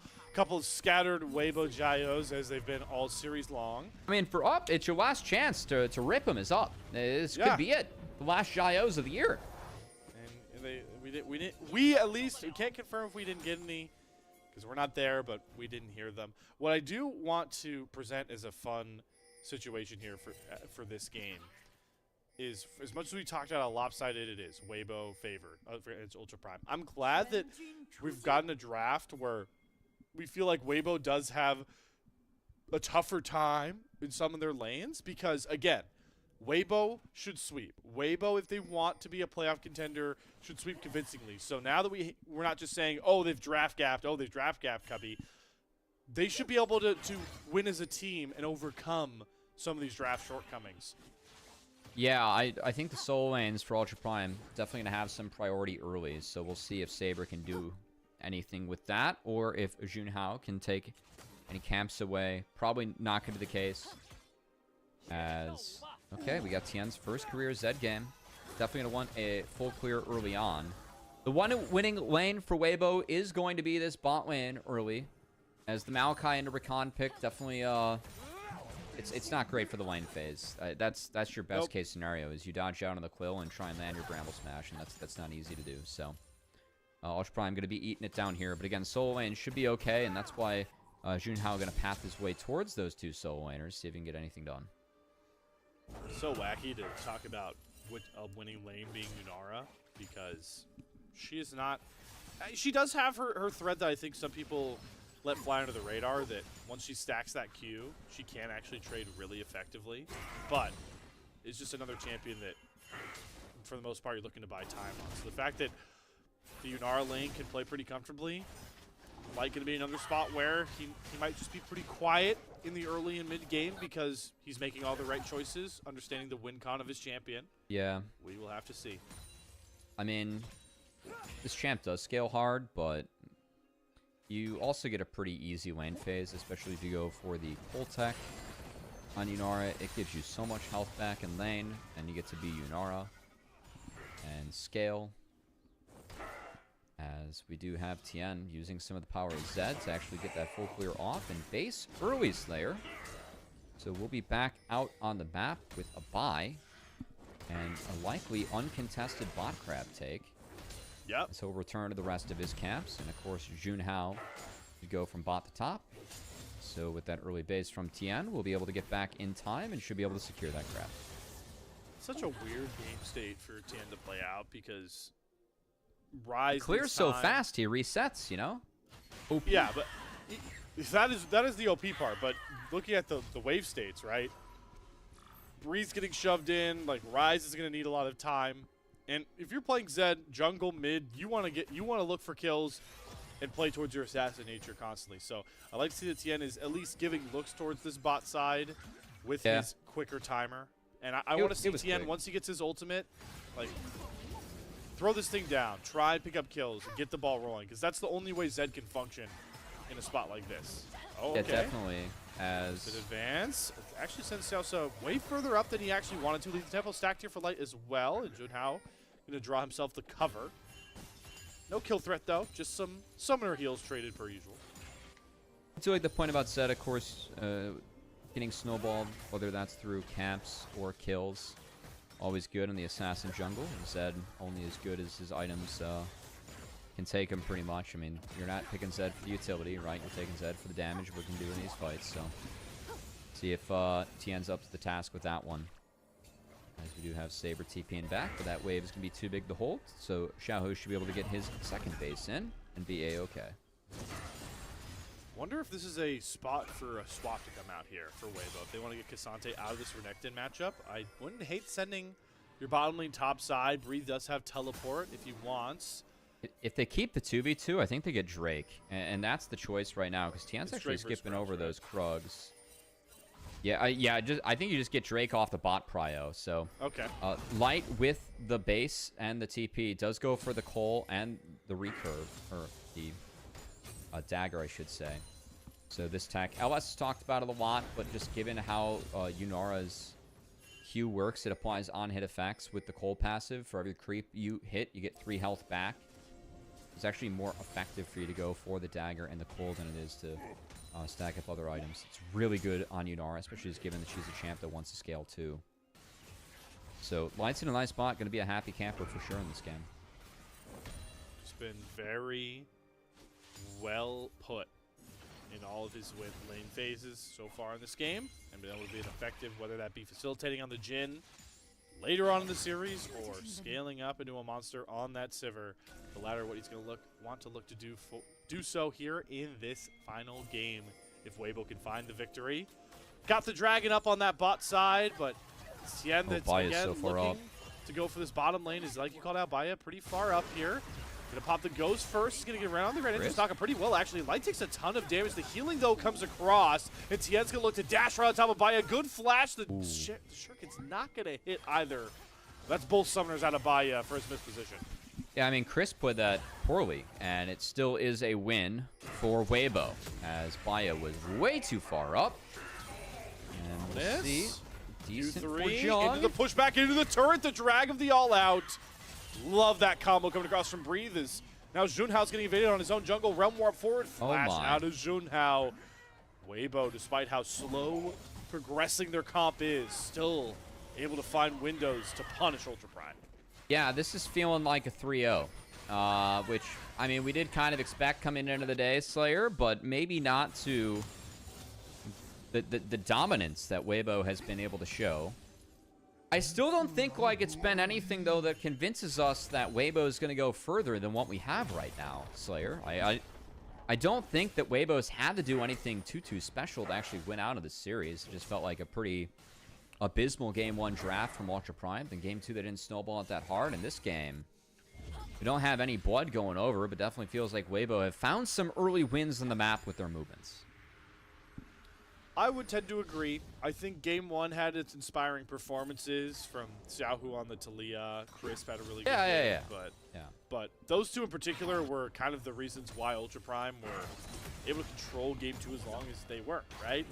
Xiaohu goes down 4 deaths very quickly, routinely sectioned off. Crisp as well, and the Alistair routinely punished. So it does kind of feel like you've seen the good and the bad from Weibo, even if they are likely going to come out here with a 3-0 or, you know, in reality, up 2-0 at this point. Tien, though, on the grubs. We'll say, I mean, this is one. I don't think you want the fight. I think Tien's just going to try and steal or take what he can. If he gets 2 and he gets out, it's a heist for sure. But Zed Smites are OP. Yeah. This Smite isn't up just yet. It's a couple seconds away. So Junhao finds a nice little timing to fly out. They don't want to fight. Yeah, you definitely don't want to fight right now if you're Weibo, so it's going to be a give. Do want to pause real quick. We do have Light. Looks like with that Thunder, he's going to be rushing the Experimental Hexblade, which did see some very significant buffs on this patch. I think in particular for Yuntals, the move speed when you pop your ultimate, which really helps you get that, you know, transcendent state, keep that going as the Yunara to cash that in. I think that's the idea behind it. Usually you don't see this item first, but it is going to be rushed here by the looks of things by Light. Just like, I like how much AD carry builds into Evolve the next play. Hold on, though. Top laners throwing down ultimates because junglers are also here as well. Tien trying to send a little bit of space between him and his jungle opponent. Another Flash forward comes across from Breathe. There is the living death mark on top of Zhang. His dominance is going to pop. They don't get enough damage out of the Zed. It's okay, though, because Weibo's first here to the other play. All of a sudden, it's 4v2 just like that. And, well, their numbers are stronger than Ultra Prime's, and that's why they're 2-0 up in kills. Yep, they get both. Sit down, Croc. You're now behind in this matchup as Breathe is going to pick up that kill with some help by Tien, who played out that skirmish on the Zed very nicely. Really like when you're able to drop the shadows and get poked down. Zed's so cooldown reliant when he goes for this ability haste based build. Really relies on your Q2s or the Second Qs come down when your shadows are down. And yeah, this was not a very close fight or skirmish here, Slayer. As Breathe plays out a very good trade on Cassante. Already had the flash out of Zhong. And then this trade in the Junhao, again, he's up a level, but they don't want to pull the trigger on that Vi ult because Breathe was still sitting on that W, so the damage stopped the unstoppable. And by not pulling the trigger and kind of splitting their targets, it just kind of allowed for Tien to have a beautiful fight. As the Zed got down so much ambient damage throughout, any angle for Ultra Prime to win that was just kind of taken away by Tien having two really effective shadow usages with Poke. Kind of shut down any hope for up there. It's good to see, well, Crisp also set up that second pick play, but duality of Crisp right here. You think he gets picked off, but he's actually making it really hard for Ultra Prime to finally get that kill over to him. The problem is he served up the Vi right up in front of Light, yeah. So the Yunara goes down as well. It kind of helped enable Baya to get a better killer instinct into the backline to actually get onto Light, too. So I think that's very fair, Slayer, and trying to create some space. Chris made a bit of an oopsie there. Gave Baya a pretty good find into the backline. We've got Caster Cursing is evolving, Cubby. I didn't even say the point I wanted to make to praise Crisp. I just thought it, and he and he ruined it before I could even say the whole point. 1984 on broadcast? On broadcast. They're in my head. Oh, boy. Well, I don't like that. But I guess it's either 1984 or I'm getting Truman showed. I don't know. Should I start looking for cameras? What could be a camera in today's world? I don't know. That's what scares me the most. I mean, maybe it's a Labor Day thing, you know? I can't believe that Kelsey Moser has us working on Labor Day, Slayer. What is she trying to say about her work ethic for the split by this? Wait, it's time and a half though, right? Or what are we saying? Yeah. we get time and a half from the coffee subscribers, man. It's base. Shout out our coffee supporters. We adore you. Thanks for the time and a half today, guys. Appreciate it.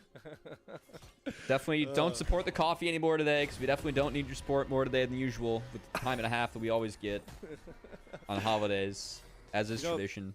You know what's funny is, not to ruin the parade with the legalities, but pretty certain that time and a half holidays do not apply to freelance anything in the world. Don't worry about it. China does not celebrate Labor Day. Well, hey in guys, America, Adam, in America, we don't spell labor with a U. I was about to say. Right? I was going to say, can you tell a non-American to spell Labor Day? To leave you out of words when we kicked Britain's ass in 1776 and on, all right? Screw the U. Unless you're Notre Dame, then you can't do that. I thought that one would get more pull. All right, I've delved to how much? I was locked in. I was locked in from the last rant, Slayer. Oh, so you know, if there's anything to learn about Americans right now, is that whenever we have a chance to bring up 1776, there's no hesitation. I mean, I still love the SNL skit of Washington's America, where Nate Bargatze says, you know, we will win the chance to have you in some words, but not in others, like glamour. Glamour. Which, yeah, I said glamour. That skit's a brilliant skit. Anyway. What's a brilliant next play here, though, for Weibo to try and we should try probably and get back into this this one. game, right? Yeah, let's lock back in. We see the Hex play completed. Maybe it's, again, Tien looking for good picks here, as Baya is, again, the product of another death. I think Tien's been really, really poignant about targeting this Kai'Sa. Tien's been on point, man. I think Tien's assassin play has always been something he's been a little bit slept on throughout his career.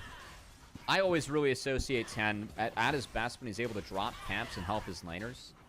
I know that when we were talking about the BLG jungle carousel, I actually thought pretty public about thinking Tien was the best fit for that team. And a lot of that is the fact that he will drop camps to make sure that his laners are set up for success and have the hovers, but see him play the carries, the assassins, and play well has been on point. Again, good Zed tech. Just hold your spells while, you know, Kai'Sa has R. Double proxy. Let's go. This is the high-octane LPL League of Legends I wanted right here. I like how you're completely focusing on something different, just seeing if Tien can maybe take down Jung here. Zed Renekton 1v1, definitely don't want that. If Renekton's on top of you, he will eat you for breakfast. about a mid laner trade of ultimates? Nope, Saber doesn't have enough here. Chris also going to hover pretty comfortably. All this action on the top side is going to pull away my lovely double proxy I was getting so excited about. There's not much more of but a kerfuffle to be had around this Herald. It will be secured by Junhao. We'll look for a bit of an engage, though. Don't think Tien or Breather either targets you ever want to be ulting, so Yeah. Ultra Prime just happy to get the Herald. To return to your idea, Slayer, you know, what looks like a good fight now for Ultra Prime, I think one that is sooner than later. And when it comes to Weibo, they've done a pretty successful job at slowing this game down, whether it was them finding positive plays around, like the grubs, I think before, on that side of the river, right? The 2-for-1. Still a positive for Weibo. He's given the strength of their comp right now. They're up in gold, right? So I think Ultra Prime's kind of already running out of steam here. Saber cannot flash away when flash. they've got flashes too. Wow. Tien is playing exactly into that assassin role right now, and he really has been all series long for Weibo. I mean, him and Chris were pretty on point and locked in for that one, as the quickness and the death mark and the flashes came through pretty quickly to match Saber's flash, and the bunny cannot skip her way out of there. So gonna be tower falling, going over to Weibo. That's first brick. That's feet secured, and also a 3K gold lead against Two Ultra items Prime. on Tien. Yeah. He's got the Black Cleaver done too, so just Big get a bit of Zed. extra armor shred. This is for all the credit you deserve, Cubby, for pointing out. Point and click stuns are there to shut down the Zed. So far, Tien has done the best job utilizing the skirmish power of the Zed. Now, he hasn't had to deal with the Maokai yet. He hasn't had to deal with the Renekton, and he's been able to garner this lead. I mean, Ultra the Prime last sucks in time neutrals. Last time I saw Zed with Vi and Renekton on my screen, the Vi and Renekton didn't use any of their buttons, and the Zed got to put down 2 spell rotations and get free kills, you know? That was kind of nice on the top side, but we'll see if those buttons can come down into the Zed later, because definitely potential to lock him up as Crisp. Welcome to another episode of How Does My Support Get There? Unfortunately for Ultra Prime, the episode got cut short due to budget constraints. Oh my lord. I saw Chris got locked down by 2 roots, and that did not matter. He was able to cruise his way on out of there. Shout out to being Rakan and being able to exist as Chris slinks his way on out. Light does have that Hexplate finish. We'll have to see where he goes from here. As usually, we have the Runan's Hurricane to follow. On the standard build has been Kraken, Runan's, and then you just kind of go from there, right? Yeah, it usually get the IE done. You just want more damage, and then it's like LDR you're picking. I will say you need some it earlier, yeah. I've seen a bit more Phantom Dancers starting to come out compared to Runins. Get a little bit situational with that second item, so we'll see which one Light prefers. That item gets a lot of stats. I think Phantom Dancer would actually be better in this spot. Just, you know, a little bit extra movement speed as you layer those autos versus the... I would like Hurricane. I think you're always going to be hitting more than one person. But we'll see. I don't know about the Hexblade. At the moment, do know that red buff is at least a look for Weibo. They still want to be careful about the fight they take. The pressure's not on them to do anything, and I mean, the next reset's going to be so good for them. We haven't really talked about Xiaohu in this game so far, but he's going to be sitting at that ticking time bomb, yeah. Evolve Seraphs in the next base. You got to believe he's got that one under his belt. So this dragon fight for Weibo, we do have another Cloud Soul that spawned. It can be a really big one for them. And this was my concern, too, for Ultra Prime. Like, why they have to get things rolling now. Look at where this Rise is in this game. How are you ever going to be able to deal with this champion, given what you have on your screen? As Ultra Prime have really stalled out for naught, and Weibo just kind of allowed to do what they want in this game and on this map. Junhao really embodying the guy sweating profusely in front of 2 buttons meme right now. Because he's gonna have to ult Light or Xiaohu, because if he doesn't take care of one of them, the other one probably ruins the fight here. Cien is once again playing towards that pixel nature, going after Saber. Flight coming across from Crisp. These two have been dueling up to find a lot of these kills, but Xiaohu's gonna spoil the party with that Nature's Grasp. Now look to re-engage Twisted Advance onto Crisp, who is very, very hard to lock down. Couple TPs come across here, but It's position first for Weibo, and you think, why is everyone chasing on this top side? Hold on, though. There's the engage into the Killer Instinct cross for Baya. Good heals come across Xiao, who's able to stay safe. Tien, though, into the backside. Gets caught by those point-and-click stuns. Shay goes down first, but Light has transcended, and he's looking to just run down Ultra Prime. Tien goes down, but it's not enough. Weibo are just in much better position, and they're going to start cashing in exponentially. That look onto Xiaohu from Junhao was just not good enough. I mean, Chris being there, he was low, but he was able to land the counter engage. Stopped it in its track. They did get Tien just thanks to the point-and-click stun, but that was it. Everything burned into the Zed, and it's going to be everyone melting ahead. There's no ult to breathe. It doesn't matter. He's got flash. This has just been rinse and repeat right now. Baya not able to farm comfortably on any of these mid waves. Good old Shelly wants it on the party, and she will nearly ruin the mid-tier 1 turret, but even that is on Weibo's side right now. He's going to look back at that Junhao engage you were just talking about, Cubby. And you have no Q. Chris just gets to instantly turn it, and look at everything that's burned by Ultra Prime just for nothing. Like, Xiaohu flashes out. That was Baya ult used, and they overextended so hard to actually just be able to get a flash out of Xiaohu, and that was it. It gives Light a completely free fight on the back half as he transcends with a Hexblade and shreds everyone. He's got a Runans completed now and an IE on the way, as he is in a really good spot this game. And again, Weibo's comp, like Xiaohu has the double evolved scaling items now, and the Seraphs and the Roa are pretty much fully stacked up. Yeah, he's got both fully stacked. So I mean, what's your play? Where's your attempt? I feel like the windows and the timers for Ultra Prime, it ran out in this game. It's running out in this series. It's running out in this season for them. As this Otacon, it really is everything that Weibo, any play they want to make, they can do. They have the time and the lead to afford it. And Ultra Prime can't afford to give away anything else. Xiaohu has Realm Warp, so I really like him getting mid-wave in control. But Otacon actually never resets Ultra Prime. Are happy to gobble this one up. Chris still gonna look for a snap engage after Saber. Does flash back out. Otacon secured by Ultra Prime as they drop between worlds. Chris very, very low. Weibo, how angry are they? They lost this Otacon. They're trying to wrap around the 4-stack as Light just beams down, but the Killer Instinct comes across, and they're able to find a trade back. Baya, how much damage can he get down? They find the kill onto Light. Xiaohu in the middle of everybody, though, is starting to just bash on his keyboard. Combos layering over and over and over again as they just cannot shut down Breathe in this all-out form. Health bar's too high, and Xiaohu has had more than enough time to cook himself up a winning fight here. Weibo's solo lanes trying to desperately chase down to get another slow, and Xiaohu, the general, pops up in the time for Weibo and saves their desperate Otacon play. Realm Warp going to split the two remaining members of Ultra Prime, and that ends it all. Well, I mean, they took Otacon for themselves. Like, we can't really hate on Up for that. The fact they were able to get the objective, that was a good play to get in here. Actually, you called it, Slayer. They stalled out on the Patience bar. Good reset, good take from Ultra Prime. I just think the retreat, even just thinking about walking up here is the mistake. I think that Aurora uses ult way too early. They could have walked out as a team. But they kind of just got stalled and stuck here, and I know that the ults come in. They are able to take down Light, but again, this was the concern about the scaling and how big the composition already was. Yeah, Tien didn't exactly connect in the combo, didn't exactly matter, wasn't his best fight, but Xiaohu and Breathe way too big.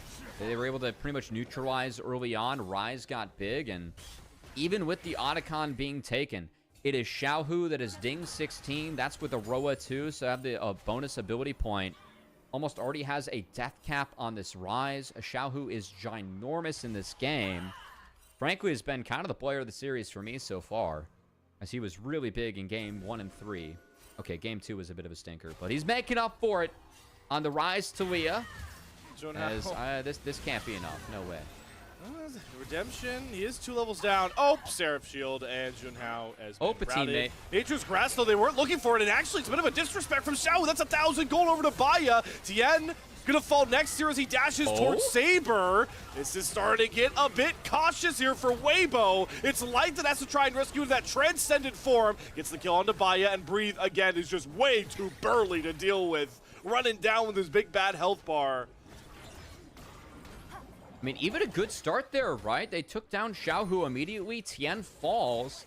it still is a fight in favor of Weibo in the back half of it. Just given the lead, given what Light does when he enters the fight with this hex-plated, empowered, transcendent state.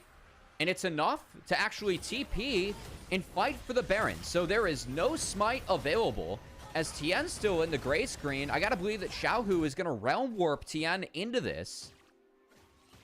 Oh, that's a good shot. Okay, he's exactly gonna insta-TP, and then Tien's gonna walk. Breathes tanking with Light. They have it at half. This is really audacious. You've let Breeze's health bar get really low. They got it. Light's down to about half HP. It was free. Wow. Could have been so much more illegal, but yeah, they are going to pick it up before Junhao can get here. That was well nice done. Little sneak from Weibo. I thought they'd Realm Warp in there in order to ensure they got the kill off on that timer onto the Baron. They didn't even burn the Realm Warp. You can use it to defend the wave. Oh. Minions still clean up the 2 HP turret. But my god, that was a good play by Weibo. I think the rotations from them there actually really sound. Even with the turret falling. Now, Junhao knows that he's going to have to dig deep if they want to find a winning fight. Some miracle winning angle by any chance here. So there's a control ward down. And he's done his best to really sneak his way around Weibo. But that ward was spotted and it looks pretty fresh. So they should know that Junhao is at least in the vicinity. Scrying Orb comes out for Light. He's trying to check some tri-brushes. And even though Junhao has evaded his captors, look at where the rest of his team is. They can't really catch this in. How long is Junhao going to commit to this flank? Because it is a very scary walk back, as you mentioned. This jungle is now as dark as it is for him, as it is for Weibo. I mean, if he leaves, he gets spotted by the double control wards, so... I mean, it might be better for him to either hit B or at least get an AFK warning. Like, how committed are we to this? Just had the Pink Panthers theme song playing in my Oh, head. yeah, you don't have to explain that one to me. He's Just snuck for the in between the youngins. waves, though. He's still not spotted. Oh. I mean, we're going Keep from the theme Pink... song going. It's going from Pink Panther to 007 status here if it works out. Let's be honest. Bum, ba-da, ba-da-da. I'm trying to remember all these theme songs now that I can try to do. Yeah, I think I went for the wrong spy genre. But hello, covert agent sleeper on the back line. There we go. They get Light again. Good flash though over Saber's damage, and the Arc of Ruin decimates Ultra Prime. The flank of Dreams just falls flat for the moment. Hold on, they do get Light, but yeah, again, it's just the rest of Weibo are much stronger as a group, and they cut down the spy mission from Junhao. Yep. Everything burned for Light. No Light, though, at the end of the tunnel for Ultra Prime as they lose 4 on their path to get 1. Only the support up, and Ultra Prime's year looks like it's coming to an end. As for Ultra Prime, I mean, the fact that they made it to the playing stage was, I'd say, a win for them. Hard to find a win today against Weibo. As this series, I think, in a way, Slayer, I know that we have a lot of chaos in the LPL, but this series went as we expected. It couldn't have gone more to expectation than what we expected, frankly. In a way. There's more time to talk about it here, Cubby. Even the fact that this game doesn't end right now, just given that Weibo is on my screen, in a way, is still expected, even if that was unexpected as someone setting up for the end of the game. I need Spark Notes on whatever Cubby just said. Does anyone have that? I mean, Spark Notes would be more accurate than ChatGPT in that scenario, but... Everything burned here to pick up Light. The Transcendent... Slow, I mean, that's a beam there. That's almost hitting like a final spark from Lux. As Light, he does go down to the Croc in the end. Breathe couldn't get there in time to peel him off, but it still is a 4 for 1, and that's A-okay. I think that I'm glad that you tried to bring us out on that Ultra Prime high note, right? This team has had a lot of roster swapping around, especially in the bot side. And for the first time in Split 3, the biggest split of the year, they can say, yeah, we did not end our season in the Rumble stage. I thought Zhang showed up this split. I know it wasn't, you know, his series today, but I thought he really showed up. And like as a player, I'm actually excited to see in the LPL moving forward. Really hope that guy is either with Ultra Prime or finds maybe a seat on a better team. Was deserved from him at times. Him and Junhao in this series, I think, did show some of that pizzazz that they brought to this team. I wouldn't talk about anything. I mean, I know that Junhao is really digging deep to find a win. Uh-oh, he's spotted. Okay, but at this point, he's just stalling. Yeah, Vi Because- from Arcane's trying to be like Echo from Arcane right now and hide in the underworld. Also known as the topside jungle of Weibo. Zon is looking a lot cleaner than I remember it being. In That's right Cloud Soul and gentrification will do that to you, you know? I guess so. What is this? Oh, okay, Junhao, he's just not about flanks anymore. He's just diving back to the same thing. It's light again, but where's my team, bro? Nobody follows him. He just dies. And so does Saber. And so does the season for Ultra Prime as the Realm Warp comes right on top of Baya's head.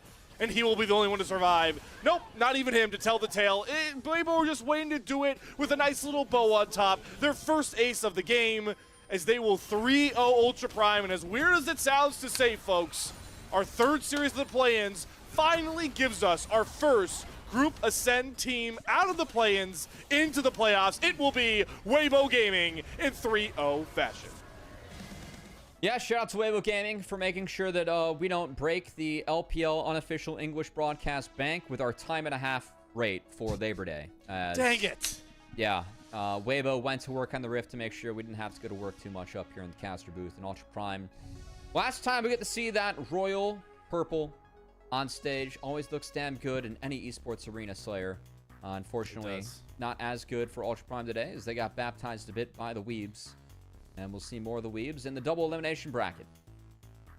Like we talked about towards the end of that Game 3, will be intriguing to follow Ultra Prime as they move into the new calendar year. Yeah, I want to see more Zhong. I do. Yeah. I thought that Junhao, again, should be an LPL player moving forward. I think he earned his... I hope that at the very minimum, Zhong and Junhao, if they want it, have earned their spots back on Ultra Prime in 2026. That is at the minimum that I hope. The ceiling, though, like you talked about for Zhong, I mean... I like Zhong. I thought that Zhong was a decent top laner. Yes. Yeah, I know that today didn't go the way that he wanted to, but I don't think that he was incredibly outclassed by Breathe. And in fact, I don't think that... Yeah, we can't individually talk about... I'm going into a bad rabbit hole here. I don't know why I'm wasting time on this. It was a good split for Zhong, but hey. It was a good for split Weibo, you know, we did kind of come in talking today, Slayer. Did we see enough good things out of Weibo to really hope... Where's the meter at? Where are we at now, right? We were at 6 out of 10. Do we move at all? Or I don't know if it really changed in that one, just because Ultra Prime are clearly just not the same team that Weibo are, right? So I don't really feel like Weibo were ever super challenged in this series outside of maybe 1 or 2 bad Drake fights in the second game, and that was about it. And I don't think they could have really